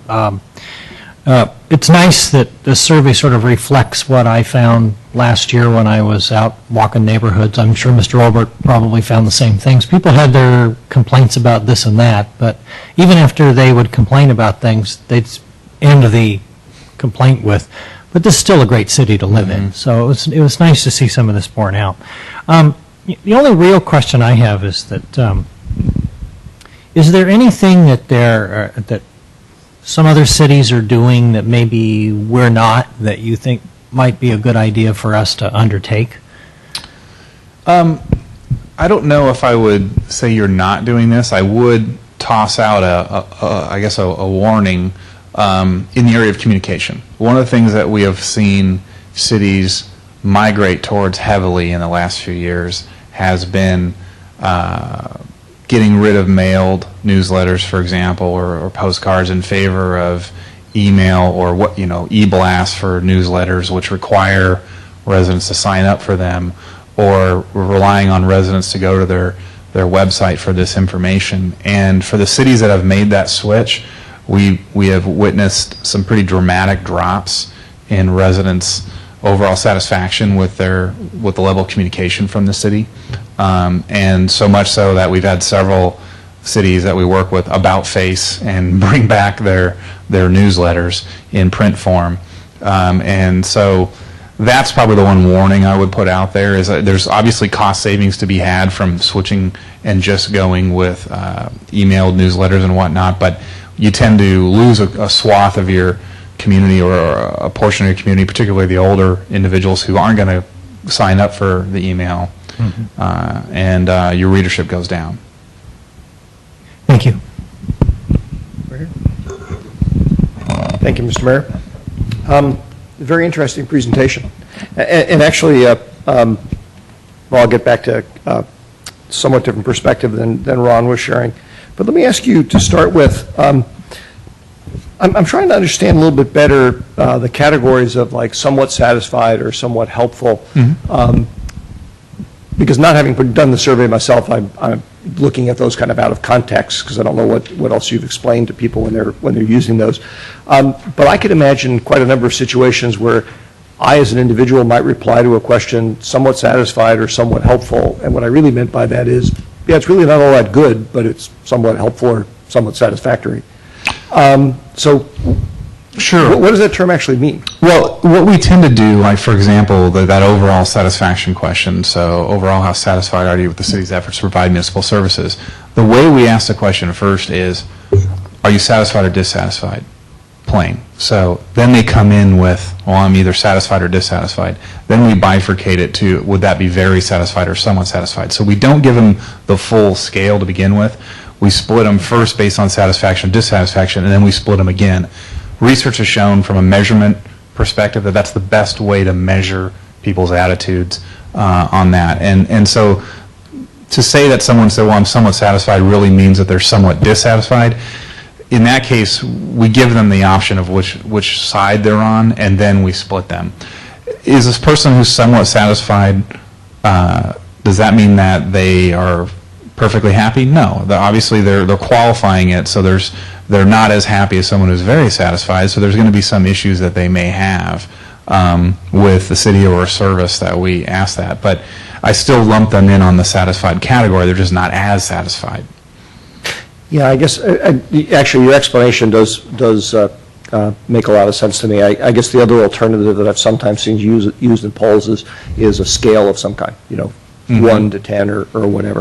But that's all right. That at least explains where it's coming from. One of the things that I've noticed over the years, living in San Carlos and being an elected official here and talking to voters, is I always come away with the impression that everybody in town listened to my mom, who one of her mantras always used to be, if you don't have something nice to say about somebody, don't say anything at all. I always wonder when I look at survey results, to the extent to which that attitude actually puts a difficult to discern bias into the information, because following up on a comment that Mr. Collins had made, he and I both did quite a bit of precinct walking. I mean, I went to several thousand households. And I don't want to paint a picture of like vast swaths of the city dissatisfied with the city government, because that's certainly not true. But I wouldn't, if you would have asked me to say, I would not have characterized what I heard talking to people at the level of satisfaction that the survey is showing. And I'm wondering whether part of that is because, I'm on somebody's doorstep and I'm talking to them. And the survey by definition is not that in-depth. It's interesting because I would take the opposite interpretation, just having personally read some of the open ends we get. People don't pull punches, and for the most part, if they have an issue that's bothering them from an agency or service, they're quick to point it out. And so I don't get the sense that people, in fact, one of the other things I will mention is if we were to, so that's my interpretation. First of all, I don't think people candy code their responses for the most part in surveys. I think they're happy to share their opinion. And again, we get some fairly colorful responses sometimes, which indicate people are more than happy to share their opinion. But the other thing that keep in mind, the way we do the sampling for this study, one of the issues we could have is if we came up and we called in and said, hey, we're calling on behalf of the city of San Carlos and it's about city issues. You've tipped your hand. And when people choose to opt in or opt out on the survey, they know what it's about, they know who the sponsor is, and you get what's called a self-selection bias. So that people will come in. Typically, in those cases, you will get a bigger percentage of people who have an axe to grind, because they say, oh, it's the city. Okay, you gave me a notice for code enforcement, now I'm going to tee off on you. Or it's the people who are really happy with something that the city did, and you miss the folks in the middle. We know that, we recognize that. That way, when we do our introductions, we don't say, hey, this is for the city or it's about city issues. We say it's about important issues in your community, we'd like to get your opinions. So they don't really realize it's for the city until we're past some of those initial questions where we ask about quality of life, how do you feel about the city's performance overall. So there's a tendency sometimes if they know who it is, that they'll tweak their responses a little bit to reflect who the sponsor is. We purposely hide that in this survey so that we're getting a little more candid response and particularly a more unbiased participation rate in the survey. Let's see. One of the things I'd be interested in is, as I was mulling over in my mind that this last topic that you and I were just talking about, do you have a way, and I guess if you didn't ask the question during the survey, you wouldn't be able to, but do you have a way of cross-tabbing some of these analyses, these results, against how active a voter somebody is? Because there's a that too in the data set that I'm comparing from my head, from my precinct walking experience to yours, I was only going to active voters, basically. And they aren't necessarily indicative of the entire population. Well, two things. One, certain cities that we work with, they choose to do their resident surveys using a voter file, and so they're only speaking with voters, and there, obviously, it's very easy to cross-tab it by that. When you're doing random digit dial of either landline or cell phones, and the way the protocols are, you have to counteract the first of the phone bias. The end result of that is we're getting a specific individual in that household, but we don't know who this person is relative to the voter file, right? So we have a phone number, and you could line a phone number up against the voter file and know, okay, here's a match, but this phone number may be attached to 3 different people in the voter file because they're in the same household. And so we don't have that link. So we can't, although we could gather household level data, you can't gather individual level data unless going into this at the outset we said, we know we want to match against this, and so we're going to have to structure our sample accordingly. What about, if you were simply to ask the respondent, how frequently have you voted in local civic elections? They tend to do what they know they're supposed to do, or say what they know they're supposed to do. In fact, there's studies on that show if you ask people in terms of turnout, there's been surveys that show up with usually you get about 12% higher turnout than actually turned out in the election. When you ask people, did you vote in that election? They say, oh yeah, right, of course I did. Most of them are telling the truth, some of them are not.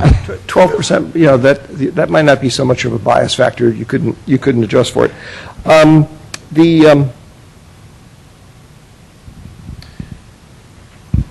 Let's see, these actually next 2 questions are kind of related. I'd be interested in your thoughts on what might be an effective approach to use to gather what I would think of as more in-depth information about certain issues. And I'll give you 2 specific examples. One was the questions that were asked about economic development. I thought they were good questions, but almost by definition, they're going to be relatively kind of superficial. That's the kind of thing where there might be more value in sort of digging in deeper with a smaller group of people. I don't know whether I'm talking about focus groups or something like that. Do other municipalities ever do things like that? Are there tools that... Yeah, definitely. You can. Sometimes we do these surveys, and out of it come questions that you say, we really want to dig deeper in this area. And we recognize also that, you don't have... There's a certain amount of discussion that has to take place and a certain amount of education that has to take place in that discussion to get a meaningful answer. Right. I'm always careful in these surveys not to ask a question in which you're hitting somebody with a question that they aren't prepared to be able to give you a meaningful response, or their knee-jerk response may be very different than what we would anticipate they would tell us once they had a few basic facts. And so when we have that, we structure our questionnaires in a way where we get that knee-jerk response, and then we go about educating them a bit. And then we come back a little later and say, okay, now that you've heard more, how do you feel about this issue?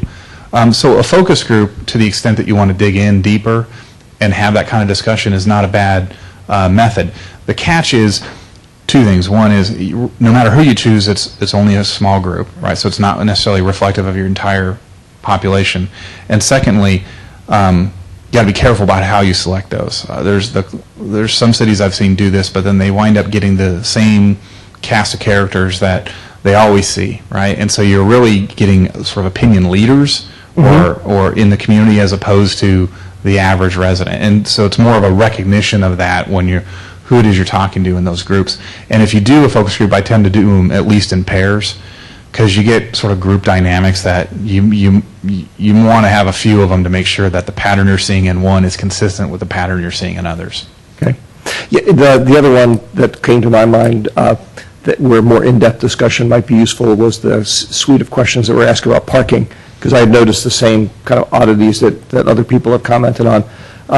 Although my takeaway from it was that Perhaps what it indicates is that parking is really not that much of a problem in San Carlos, because even to the extent it's considered a problem, nobody wants to pay anything to solve it. So, because that's another challenge you have with these kind of surveys. It's hard to do the trade-off kinds of things, particularly when you're dealing with a multitude of issues. If we had given you a focused issue saying, please go study parking, you could do a whole bunch of educational things and trade-off things. And what it tells you is the knee-jerk reaction to pay for parking is, I don't want to do it, right? And that's natural, and we find that in other communities too. So there would have to be a certain amount of education and discussion about it. And you might find that, well, once people understand paying for parking does this, this, this, and this, and has these benefits, you could get a very different reaction, right?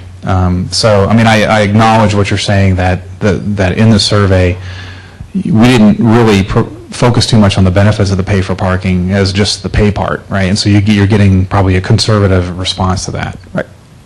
That's fine. Thank you very much. Thank you. I just have one question, staff. You indicated to Ms. Clapper about, responding or giving this out to all the different commissions and committees. How about the public? The public, we're going to be not in the current newsletter that's just going out, but we'll be reporting out on the results in the budget document, which will be produced later this month, and then in a future edition of the city newsletter. So it's not going to be on the website or anything? It'll be on the website as well, yeah. It'll be on the website. Just the summary will be on the website? Yep. Okay, thank you. That's all I have. Very good, thank you. Mr. Collins has one more question. Yeah, I'm sorry, just you brought up one point about something about on a scale of 1 to 10, and I noticed in the survey that, at least unless you tell me differently, you never asked the question on a scale of 1 to 10. Well, what is there? I'm sure that there must be a particular theory behind that. There is. A questionnaire is a measurement tool, right? Like a ruler measures length and a scale measures weight. A questionnaire is trying to measure constructs, opinions, attitudes, and like any measurement tool, it's not perfect. And you've all gone to the best example of what I call measurement errors. You all have walked into a Walmart or say, and you take a scale and you put it down, you stand on it, it tells you you weigh 200 pounds. You step off, you step back on, it tells you weigh 194. Well, you didn't just lose 6 pounds, right? The tool's an imperfect measure of what it's trying to measure. Questions have the same possibility, right? That you're not measuring accurately what you're trying to measure. And so, the things that we do as researchers is figure out what's the appropriate way of measuring, and scales are an important part of that. One of the things you find with scales is that people do better with verbal scales than do with number scales. So when I say, that's the reason I say very satisfied, somewhat satisfied, and I break them in verbs, in words, as opposed to saying on a scale of 1 to 5, right? People do better when you link points on a scale with verbal descriptions of what those points mean than they do numbers. And also, the more numbers you have, the more possibility of measurement errors, where they figure like 7-point scales, people tend to do well with 10-point scales. What's the difference between a 6 and a 7? And your 6 and 7 may be different than your 6 and 7. And so for all those reasons, we tend to stay away from those. At least at True North, we tend to stick with verbal scales. Thank you. I just have a few questions. One of the first one is for, I guess, staff. Really, is it'd be interesting to take this survey and compare it to what we're going to be dealing with later, which is our strategic plan, especially where we've established 3-year goals, and see how we line up. And I'm sure that's something each one of us could do ourselves, but we don't do this full time, so keep passing it off to staff. Will do. Okay. In a humorous sort of way, I would ask you if you ever do man-on-the-street interviews as a part of your program, and just even ask them who's the city manager. I'd be curious to know if they would, if they would know. We actually have. We do intercept interviews, but unfortunately, they're usually a lot less humorous than that. Okay. It would be maybe the next time we do this exercise, it'd be curious to take something like this around. We have in the summertime, we've got the market, the farmers market, hot harvest nights, and at least for part of the participation, the next time we do this, to take it to the farmer's market. Of course, the first question would be, are you a resident of San Carlos? Because we do get out-of-towners.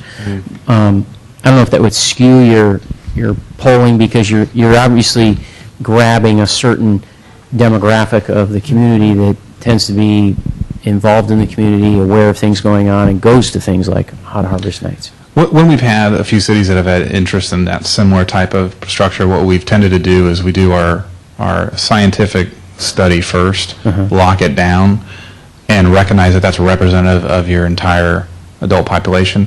And then we have separate sample that's of people who participate in events or at community centers or what have you, and we recognize that that's a self-selected group. We keep the data separate. So you have the information. We just don't like to pull them all together and say, oh, well, therefore it's representative, because in reality, we don't have a random sample. We have a sample that's oversampling for certain types of individuals. So if we asked you in the future to do something like that, then what we would get is a sidebar? Or, correct. So there would be the sidebar. Would you also commingle the data?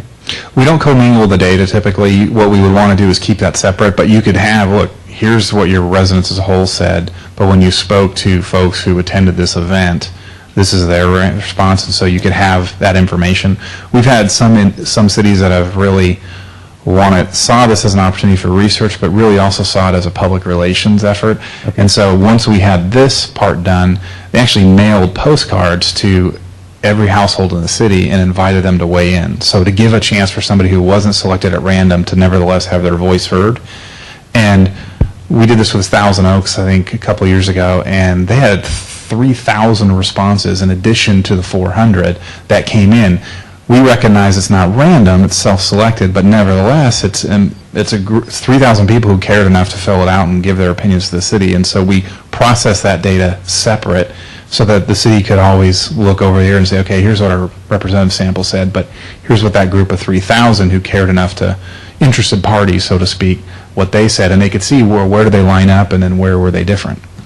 And that's curious to me, because that was going to be an area I was going to ask a question about, is that if once this is reported on in the city newsletter, the city manager writes a newsletter doing exactly what you're saying, is that report it in the newsletter, then offer to people to either through, we'd have to change the newsletter slightly, like a perforated thing on the bottom, or some means or way to respond to the survey, or invite them to go online and respond to the survey.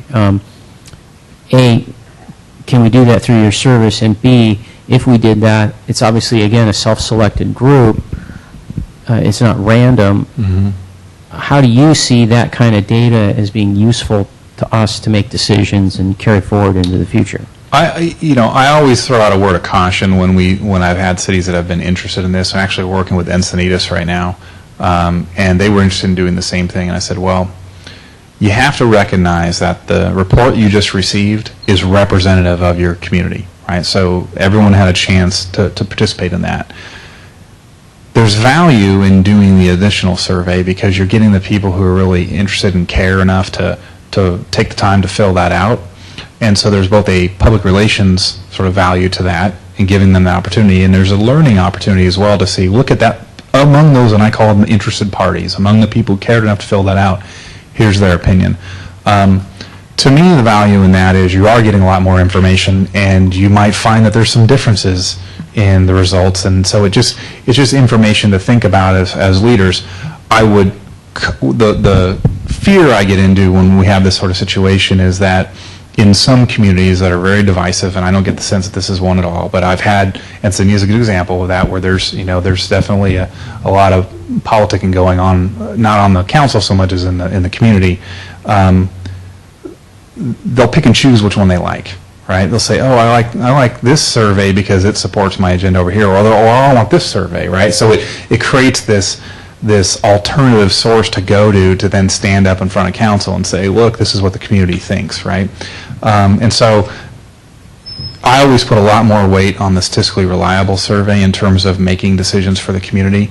That doesn't mean that other option would be not valuable, but you need to recognize what it is, right? It's a group of interested individuals. It's not a representative sample of your whole community. Let me pause for a moment and ask the council what I just mentioned.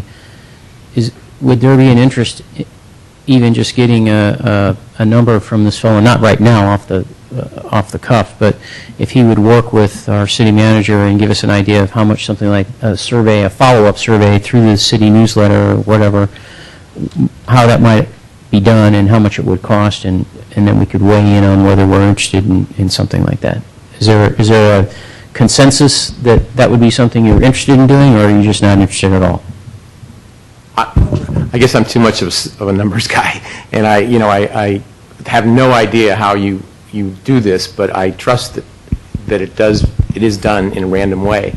And anytime you go to a group of people, whether it's the registered voters or the folks that you spoke to, or the people at the farmers market, it's like he said, it's self-selected, and walking like I did when we looked at all the folks that vote, or it's a small percentage of the people that are out there, and there's a vast majority of folks out there. Mm-hmm. And I think, and I'm not picking on that one, but even the same thing, there's folks that go to the farmers market. In this case, read the city manager's right, exactly, newsletter. or read the Daily Post of the 6% who read the. I really think from a statistical point of view, again, I tend to agree with what you said. Whichever way you'd like to look at these numbers, you can somewhat skew these numbers too. That's why I appreciate the question you had about somewhat satisfied or not, or how did you get that? Because that's another thing that you can, how you do it. So I don't think it would be. You're happy with what we have? Yeah, I really am. I think it would be more confusing. It's just say, well, wait, what about this one? But yet from a scientific standpoint, it doesn't seem to work for me. Anybody else? Well, my view on it is that it's sort of a feel-good thing. It'd be nice to put it in the newsletter, let people respond if they like, but then you have to be prepared to live with the results. Do you just let them do the survey and then not publish it, or do you publish it and then, like he said, now you've got competing surveys? To me, it's approaching a can of worms. At this point, I'm not sure where I would go with that. I think the point that resonated the most with me was what he said about it can have a positive impact on the community to show that we're open to information. And when it's included in the newsletter, there could be simply a comment along the lines of, if you would be interested in participating in any survey in the future, could you send an email or call, and we could just see how many people are interested, would be one thing to find out. And we could follow it up with just a very simple 6-question survey, not anything to the breadth and depth of what was done here. If there are enough people who are interested in being surveyed, we could give them that opportunity if it would make them feel good.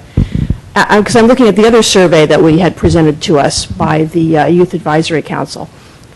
I think we could have them do another survey for us. Don't want to put you out of business, but if we're not looking at it from a statistical point of view the way we did with this one, there's a lot of options for us to follow up and bring the community together around that whole issue of a survey. So I think it's something for us to keep open. Mr. Mayor, if I could interject, I certainly appreciate your comment, Ms. Clapper, but what's your number? How many people would you like to be interested in? In other words, if 7 to go, is that a good number, or 70, or 700? What's your number? And I'm not trying to be a smart ass, but that's quite honestly, that's why I can't buy into this. Right. If you'd like to say, do you like the town? One question, fine, I'm great with it. But otherwise, you're just, and I'm not even looking at what are the results of what they share with us, because that would be prejudging the situation. By giving people the opportunity, if they wanted to, there may be only 6 people who would read that newsletter that would say, gee, I wish I'd been included in that survey. That's what I'm guessing is probably what happened. There'd be very few people, and there would be no need to go on with it. But you don't know till you ask the question. So there's probably other ways to pose the question, but we won't know unless we ask. I'm just trying to, no, it's like, you bring up a very good point. What's the number? Anyway, Yes. Mr. Olbert? Thank you, Mr. Mayor. My answer to the specific question you raised, which is, would we be willing to have staff work with True North to come up with a cost estimate for what that kind of process would involve?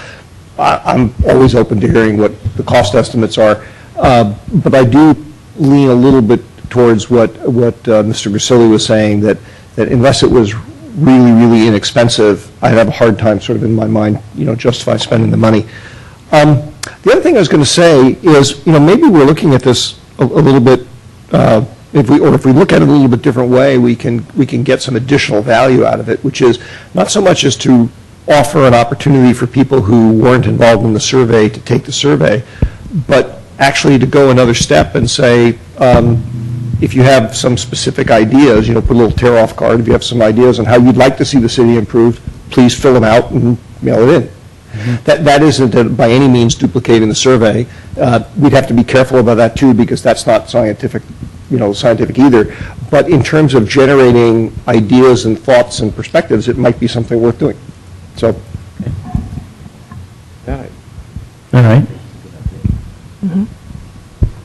So I didn't see any consensus necessarily on the city manager working with True North about some type of follow-up, so that's fine. We might do something internally. Mr. Collins. Mr. Mayor, if I just may ask, just a follow-up question, this is probably more for the city manager. You mentioned at the beginning that this was, we hadn't done this before, so we're going to use it as a benchmark. What's the thought, that we would do this survey annually, biannually, every 5 years? Every other year is part of the 2-year budgeting process. Okay. And then, this is a question for you, Mr. McNerney. Let's go 2 years from now, and you do a new survey. Do you ask the same questions? And then do you say, well, this is what the survey from 2012 looked like, and here's the survey from 2014?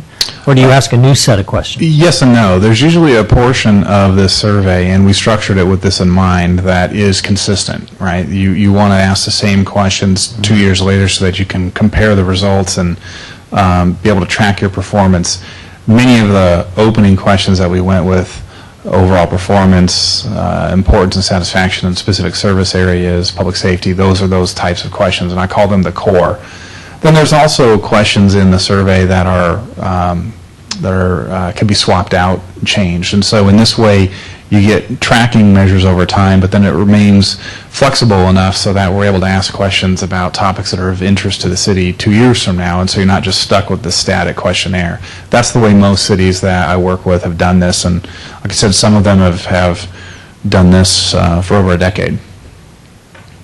All right, thank you. Good. Mr. Mayor? Yes. If I may, one other comment that I just wanted to mention, I touched on it in the questions I had asked Dr. McNerney earlier.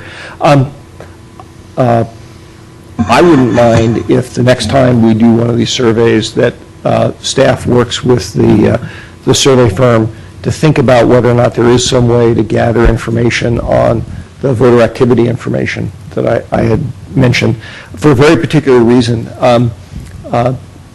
Many of the things that we do as a council, in fact, in terms of the programs we offer, the real question we want to know is what's the perspective of the community at large, which is where I think the random sample community reflective is where we want to go. But the reality is that some of the ways we offer those services really hinge on what the voters think, particularly active voters think. I mean, take, for example, hypothetically, I don't know, something like a pool, where it might take an issuance of bonds, let's say hypothetically, to do a pool. You could end up in a situation where broadly based, there's a lot of people in the community who would like a pool, but the vast majority of voters or who are active voters say, I would never vote for that. Okay? Which doesn't say that you couldn't do it, but it would give me useful information to say, well, obviously we have a lot of education to do here. Okay? If that was a priority that we chose to go down. So that's the value to me of being able to understand how active the voter is. And again, I wouldn't want to distort the survey or raise its cost significantly or whatnot, but if there is a way to inexpensively gather that information, I, for one, wouldn't mind seeing it. Okay. I could see it as, I suppose, the last question. Are you a voter? Or how active are you as a voter? And then you'd have to take into account, as was said, instead of having a 4 to 4.5% rate, a margin of error, you've got, what did you say, about 12% or something like that? Well, The way it would work is there's a couple of ways of doing it. One is to ask the question at the end. The margin of error is still the same, except that we know on that question people tend to fudge their participation. The other way is to basically cross-reference it against the voter file. If we knew ahead of time that's what we wanted to do, there are ways of doing that that are reasonably efficient at getting at that. In hindsight, it's hard to do that and do it well, but it's certainly something that is open for discussion the next time around. All right. I did have a few more questions here, if I may. Just, I was curious about the order of questions if they change up from person to person, especially when it's on, or excuse me, when you're doing it on the phone. Because I've participated in a few interviews, and I know when you get towards the end, you get tired and you just throw out an answer just to get the guy off the phone. Not so. Well, the strength of answers. You'll notice that the question numbers for the most part are the way they're asked. So question 1 is the first one, question 2 is the second. Within certain questions, there's a lot of items. Those are randomized so that we don't have the same order each time. And typically, what you tend to find is the more important questions tend to be at the front of a survey. Towards the back, we're hitting on certain specific policy areas. Having said all that, what we tend to find is we get very little drop-off in these surveys. Why? Because if I were calling up and talking about insurance, I'd probably have 20 seconds, right, before they're going to hang up the phone on me. But once they figure out these surveys are about their community and it's an opportunity for them to weigh in on a lot of these issues that affect their lives, we have very few people dropping off. They're willing to stay on the phone and answer these questions. And so, interestingly enough, on these types of surveys, even though they tend to run longer, we get far fewer people sort of saying, oh, that's too long, than we do, say, if we talk about more specific, narrow issues, or even on tax measure issues. Usually those surveys are longer than people like them to be. And they're longer for a reason, I won't get into that, but we get a little more pushback on those in terms of length, even though they tend to be about 5 minutes shorter than we do on these types of surveys. Interesting. And also under, I guess, process, the agree to participate rate for our city, and I would be curious relative to other cities. So you contacted X amount of people and you got response from Y. Yeah, I don't have that offhand. I can report that back to the city. What we tend to see is in these types of surveys, it's anywhere from a low of around 20 to a high of around 40, and that depends. Part of the thing that our hybrid methodology is really good about is, as I mentioned, you call somebody and they say, now's not a good time. You give them the URL. They say if they want it, they can participate online. If they don't, it creates that open door to come back and say, oh, you said you were going to participate. I noticed you hadn't. Is now a better time. That approach tends to create a higher response rate overall, and so that works to the benefit of the survey. Very good. And my last question is, just in your opinion, might there be benefit to doing a subset of a community within our community? For instance, I'll just give you an example. I used to live towards the Belmont-San Carlos border up in the hills. Now I live right downtown. So my view of the city as a place to live is different. And in some regards, also my view of the city as an entity is different because I see different things going on than I did when I lived close to the Belmont border. And so that's just an example of myself. I also know that within this community, we have the East Side neighborhood, and they tell us certain things. We've got up in the hills where Mr. Grisilli lives. I think those people you hear from less unless it has to do with a park situation or something like that. So depending on where you live in the community, you have different perspectives. Some cities, and it really becomes back to council and staff and saying, well, what are we going to do with this information? Why is it valuable? Some cities I work with are really big on having geographic breakdowns because they feel that they have these strong communities within their community and they need to know. Other cities really aren't that interested in that, or they feel that that's somehow a divisive issue, and so they don't want geographic breakdowns. It's possible to do. We can do it.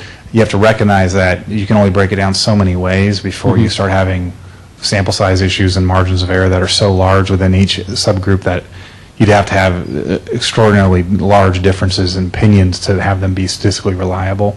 But again, that's something that can be discussed certainly for next time. Okay, very good. Thank you. Very thorough report, and appreciate it very much. Thank you.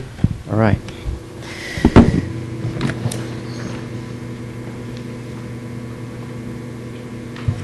Our next item is item 9A, which is unfinished business. Consideration of approving amendments to something I referenced earlier, our city strategic plan and 6-month objective matrix. Rebecca.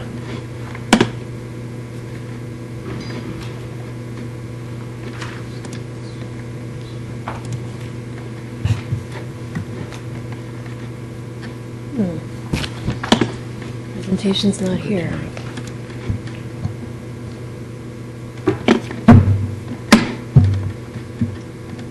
Okay.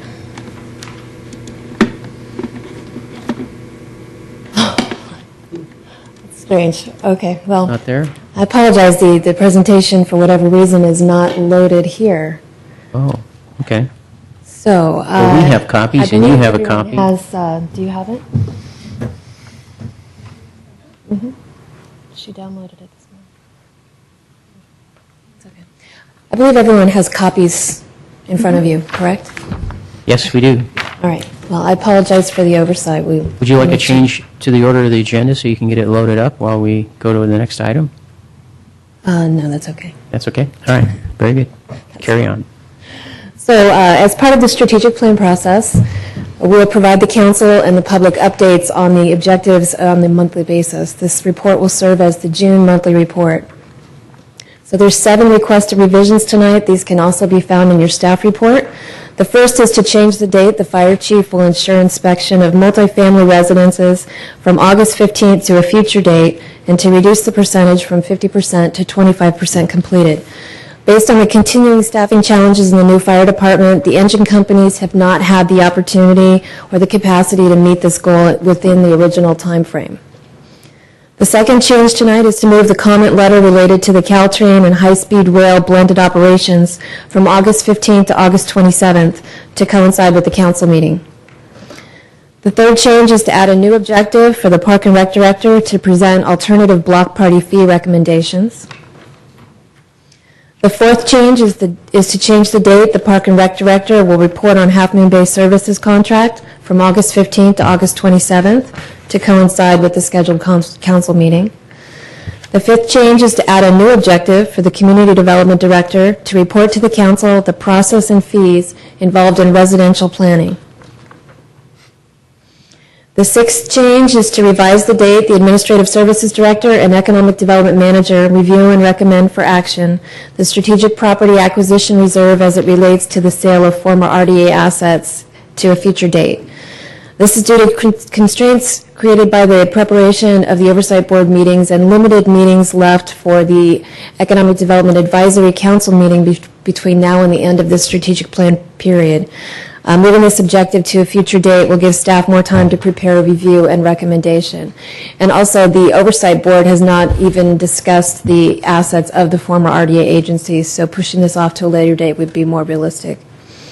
And the final change is to move the date the Assistant City Manager reports to Council on the business and residential outreach regarding single-use bags from August 15th to August 27th to coincide with the scheduled Council meeting. So there are 7 completed objectives. Staff has presented a sewer system capacity assurance plan, a civic facilities master plan, and a progress update on the East Side Connect project, and has worked on developing a public outreach strategy to educate the public on infrastructure and facilities projects. As part of the budget study session in April, staff recommended an action plan for staffing and funding the Economic Development Department.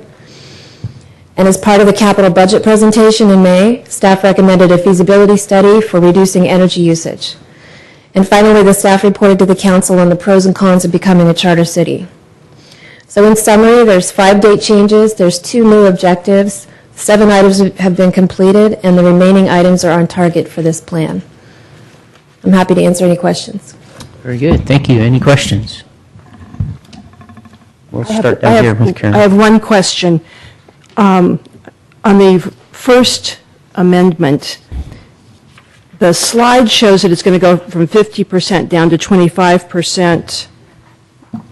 But I think in the staff report, it shows the inspection percentage going to 20%. So I wanted to be clear on what is it going to be. It's 25. There's an error in the staff report. Okay, thank you. Good catch. Anything else? No, that's it, thank you. Okay. None? Down here. Mr. Olbert? Thank you, Mr. Mayor. Actually, this question may be more for Mr. Maltby, and it also concerns the First Amendment. The need to reduce the target level and change some of the dates, this isn't new information about a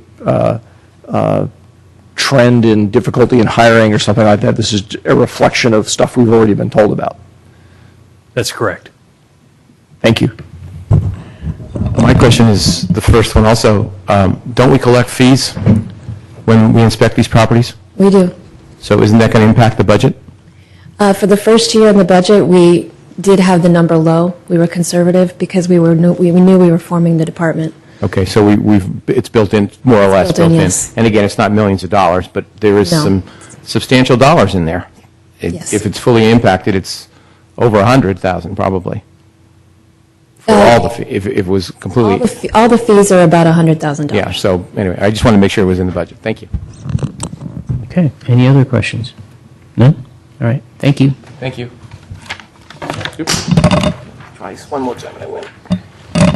All right. Moving right along. That brings us to item. Do we need to adopt the changes? Oh, yeah. Sorry. I think we do. Do we not? Mr. Mayor, I'd be happy to move that we adopt staff's recommended changes to the strategic planning matrix. Is there a second?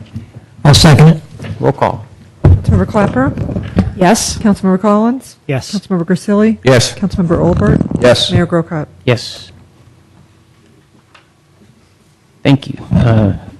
Mr. Olbert, now we're on to item 10A, which is consideration of adopting a resolution authorizing the city manager to sign a contract with Contract Sweeping Services in the amount of $83,277.24 for street sweeping services.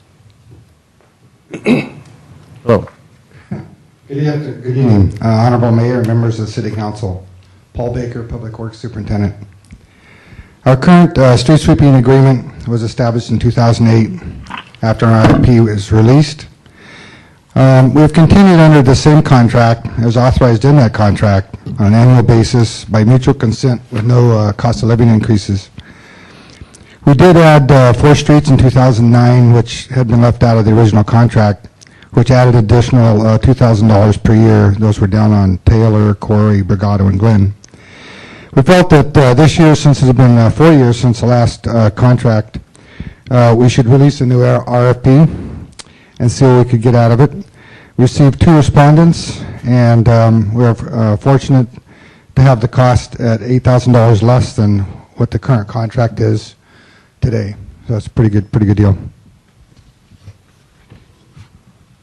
Just a couple of items of note that actually took place in the last 4 years is when Recology took over the garbage, and there was a whole pickup of garbage schedule change. My staff worked really well with Recology and with our sweeping contractor, and we actually had to change some of the routes around to accommodate not sweeping on garbage pickup days. And it's really quite a challenge. If you look at Recology's map and their garbage days, they're like all over the place. And we have like 4 very specific areas or 5 very specific areas that are lumped into really tight groups so that we have very efficiency in sweeping. So it was quite a challenge to accomplish that, but we were able to do that. And then also, just another item of note, last year we also added Holly Street from industrial east over to the city limits. We were always under the impression that the state was taking care of that, and it turns out that they haven't been. So now we're sweeping that on a weekly basis now. So if there's any questions. Questions from council? Mr. Olbert? Thank you, Mr. Mayor. Mr. Baker, first I'll just mention as an aside, I hope your arm gets better quickly. Thank you. Little rotator cuff Wednesday. Oh. Question I had has to do with, as I understand it from the staff cover memo, previously the funds to pay for this contract came through the garbage rates, correct? So with the new contract, will that still be the case, or is the money going to be coming out of the general fund? I believe it'll still be coming out of the garbage rates. Okay. That's correct. Thank you. Any other questions? All right, thank you. Discussion? Mr. Mayor, I'd like to make a motion to approve resolution number 2012-33, resolution of the City Council of the City of San Carlos authorizing award of contract for street sweeping services. Second. Discussion? Okay, I'm going to make a comment here with, even though there is no discussion apparently, but I'm going to hit on something Mr. Robert brought up in the questioning about how this is paid for, because I've had problems with the way this is paid for ever since I found out how it's paid for. To me, this is a general service provided to the city, and it should come out of the general fund. It should not come out of garbage rates. As you can tell by the map, there are plenty of people who do not get their streets swept, and yet they're paying for the service through their garbage rates. That, to me, is improper. I've commented on this before. The city attorney assures me that that's not the case, but I have challenged it every time, and I even asked at one time that we have this looked at and considered by the council, and it was agreed by the council that we would do that. At that time, the memory I have of it is that Brad Lewis was on the council, so that gives you an idea of how long ago that was, that we had a consensus, at least, of the council to look at this item, how we pay for it, and at least might we consider having the city pay for, if you look at this, at the paperwork we have in front of us, it talks about, for instance, sweeping our plazas. Well, that's very definitely something that, city-owned property, one might think the city would pay for the sweeping of its own properties. We haven't had that discussion. And until we have that discussion, I'm going to vote no on this kind of thing, because I think we should have an agreement first on where the money comes from to pay for this kind of service. And until we have that agreement, I can't agree to a new contract. Mr. Mayor? Yes, sir. Since I think that briefing that you, or commentary that you alluded to, that the city attorney had provided probably took place before I joined the council, I was wondering if it would be possible for staff to just briefly summarize, for the benefit of the new council members, what the logic was. If I remember the question, it was, is it proper to have the ratepayers pay for the street sweeping services citywide? And the discussion I had was an offline discussion with Mayor Grocott about the issue of the franchise fees being appropriate to pay for it. The issue, as I recall, was are all the ratepayers getting a benefit from this? So the general discussion was, it was my opinion that yes, the ratepayers are getting a general benefit, even if the street sweeping is not happening specifically in front of their property, and that's because there's a general benefit to the entire city to have the streets be clean in areas that may not directly front their property. That's my recollection of our discussion, Mr. Mayor. And so that's the extent of the logic behind it and the legal analysis. I think it would pass muster. I have not received any questions from any members of the public or anyone on this program. It's been going on for many years in this way. Okay. A follow-up question? You may. Yes, sure.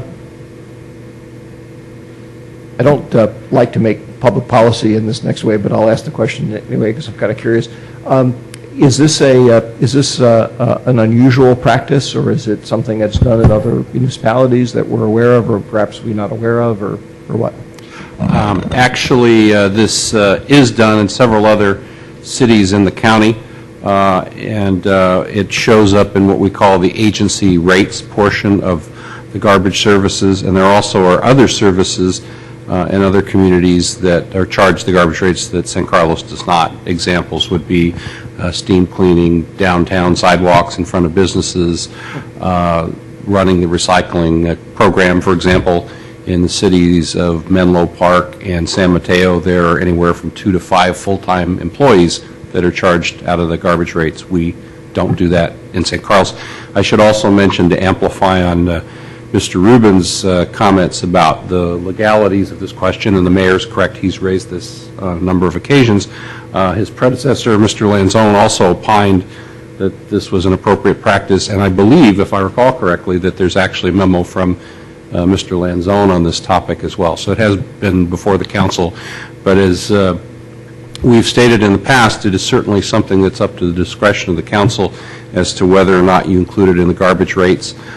Each year when we present the garbage rates to you, we disclose the amount of the street sweeping costs that are in the rates, and obviously this year, since the cost has gone down, what you'll see in the fall when we bring the rates to you, and I believe it's October, is you'll see that that category will then be decreased by $8,300. Thank you. Mr. Mayor, I just have one question. Can you break that down for us, like on an average person's bill, if we were to take the $83,000 and put it in the general fund, what would it mean to the average ratepayer? We can probably do that for you most accurately when the rates come back, but my recollection is this year the total amount collected for garbage rates was, I believe, something on the order of $7 to $7.5 million. So the reduction of $8,300 or the payment of $83,000, it is an impact, but obviously in the scheme of things it's not a major factor. If I may follow up on that, of course I may. I'm the mayor. I can do that. If you allow yourself to. That's right. You have to allow yourself to. To your question, that in my mind, when we talked about this the last time, that it was, like I said, when Mr. Lewis was on the council, and the council agreed at that time, under consensus, it was brought up in a similar fashion. The idea was not necessarily that we would change, although I would like to see that because I don't think it's right the way we do it, but that staff would provide data like you just asked about, and also staff would provide data regarding the plazas and of the whole bill, how much of it would be attributed to sweeping at the plazas, sweeping street, curbside, Burton Park, and other parks that have curbs, because obviously, one of the reasons they don't sweep all the streets is because you need a curb in order to do it. If you don't have a curb, then you can't do street sweeping very effectively.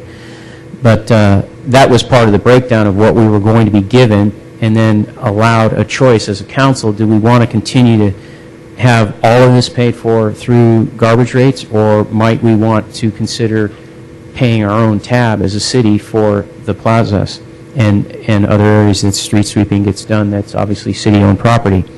We asked for that. There was a consensus on the council that we wanted that information. We never did receive it. Through the mayor, if I may, I'd have to verify this, but if memory serves, that report was given to council a couple years ago.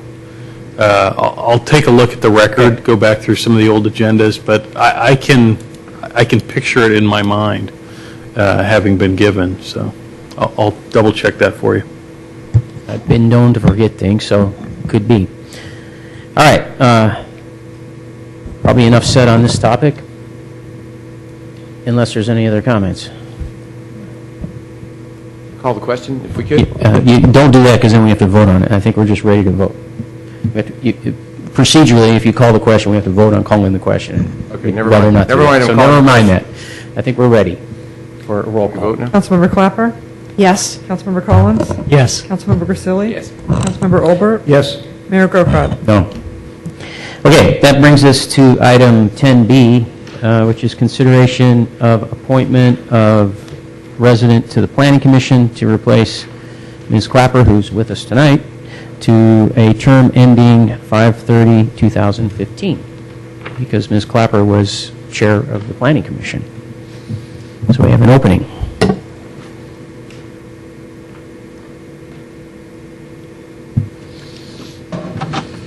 Mr. Mayor, members of the City Council, as the mayor just accurately summed up, this is to fill Councilmember Clapper's position. Approximately 2 weeks ago, the City Council held interviews for planning commissioners and appointed 2 new planning commissioners.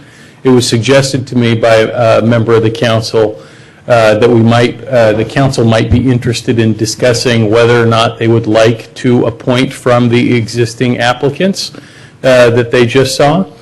I discussed whether or not to put this item on the agenda with city council members, and there seemed to be consensus that they'd like the opportunity to discuss that. So we put it on the agenda for you this evening. So I think the first part of this discussion would be whether or not the council is comfortable appointing from the existing applicant pool, or whether you'd like us to do an additional period of advertising for the vacancy.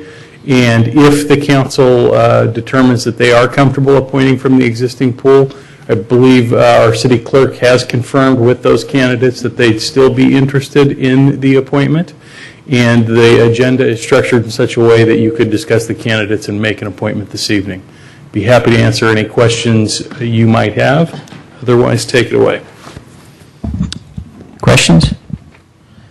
Do we have, I thought I had up here a list of our candidates, but I don't see it. Yeah, is it in the back of our packet? Several pages. It's contained in the agenda packet. Excuse me? Everything's in here. Mine seems to end at the survey. Oh, it's a list that goes across the page right in the middle of the report. Okay, good enough. Got it. For some reason I didn't find that, but okay. All right. So no questions. That means we're at the point of discussion. So open it up for discussion.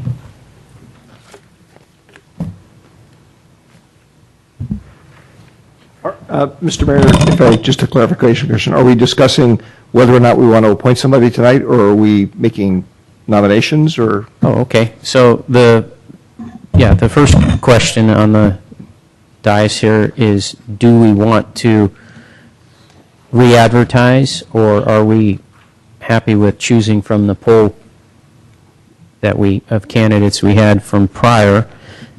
If we're happy with the pool from the prior list, we could do 2 things. We could either discuss those candidates tonight and select one, or we could refresh our memories by, again, conducting interviews and selecting on the night that we do interviews if we choose to do that. So those are the 2 ways I would see of doing this, unless somebody sees a third way. If I may, I'll just start it off. My bias would be to normally to go out and post and re-interview and allow folks to reapply. But I think the fact that we're talking about so close in time, basically these 2 events occurring, provided that, as the city manager said, there's no procedural reason that we can't do this, I'd be willing to just go ahead and look at the existing pool and go from there, pick somebody from there. If we were, for what it's worth, if we were to feel the need to re-interview people, that might almost cause me to say, I think in that case I'd like to re-advertise. Just to be, I don't know, it just seems like fairer to me somehow that way. I'm not quite sure why, but. Okay. Very good. Others? Mr. Collins? Well, I agree with Mr. Olbert, although we interviewed, 7 people? 7, yes. Yeah, and something also tells me it'd be kind of unfair to say to those remaining 5 people, well, we're going to go out and talk to a few more. And when you came in, you took the time to apply, you came to the interview, we talked to you. I liked many of the applicants, and I'll throw this out. I'm just thinking, we all picked our top 3, I believe, did we not? Yes. Yeah. Although we didn't give them in an order. We just, Sure, we didn't give we them just in. had 3. But Yeah. I believe you did keep a tally of it. I wish I had brought it with me. I wish I still had it, but yes. I don't know if staff still has a copy of the. Oh, Okay. All right, so Mr. Olber has, I mean, If you accept my notes. I would suggest that maybe the person that we consider, at least the person that got the third highest number of votes. That I remember.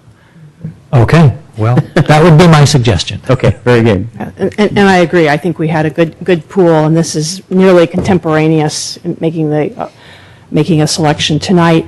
And I think also it would be great for that third person to be able to join the Planning Commission at their meeting next week, because I think that would help to build that cohesive group with the 3 new members. So if the rest of the council members are comfortable with making that selection, I think it would be really good for the community.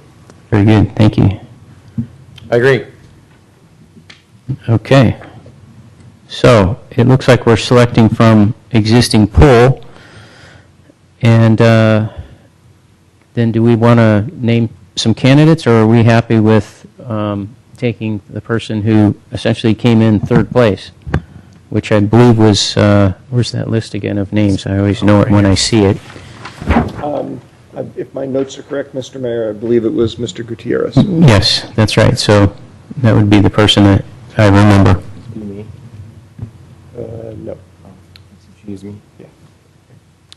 So do we select Mr. Gutierrez, or do folks feel strongly that we might talk about the others? I'm very comfortable with Mr. Gutierrez based on the interview. As am I. Okay.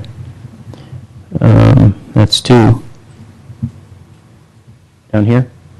You happy with Mr. Gutierrez, or? Actually, I'm happy with Mr. Gutierrez, although he was not one of my 3 candidates. Okay.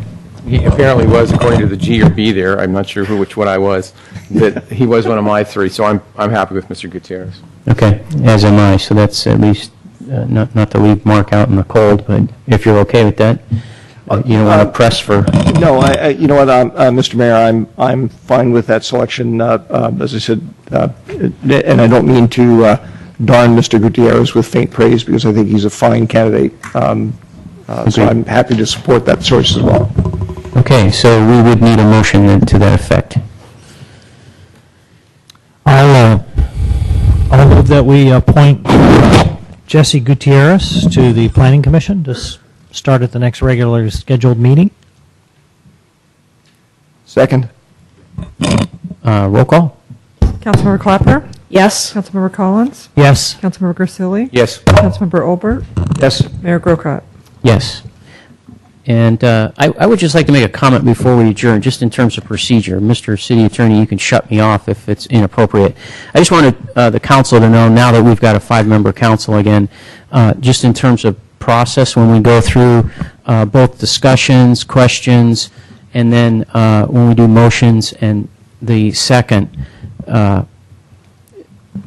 As mayor, of course, my job is to manage this meeting. So I tend to, I stay out of things until right at the end, and I try to keep my comments brief unless it's something I feel strongly about. Because really, in truth, the mayor's position is like the president of the Senate. You're there to break a tie if there's a tie. So I try to manage things. Generally, I think it's proper of this council, proper decorum, if the motion on items and the second on items come from the 3 council members, being other than the vice mayor and myself. In the order of discussion, the order of questions, and even on taking a motion and having a second. Not that Mr. Grisilli should not ever do that, but he and I tend to work together. He already has shown things that I've overlooked, and that's the job of the vice mayor, is to sit here next to me, and if I overlook something, really it should be hit. Not that the others can't. Sometimes it does happen. It happened tonight. Mr. Olbert caught me on something. But generally, that's why the vice mayor sits next to the mayor and points out things that are missing, or I'm overlooking, or so forth. So the 2 of us are operating in those kinds of things, leaving the rest of you to ask questions first, start discussions first, and make a motion and a second before the 2 of us do. So if you would give us that leisure, it would be much appreciated. So that's Okay. those are my closing comments there. With that, we're adjourned. Thank you.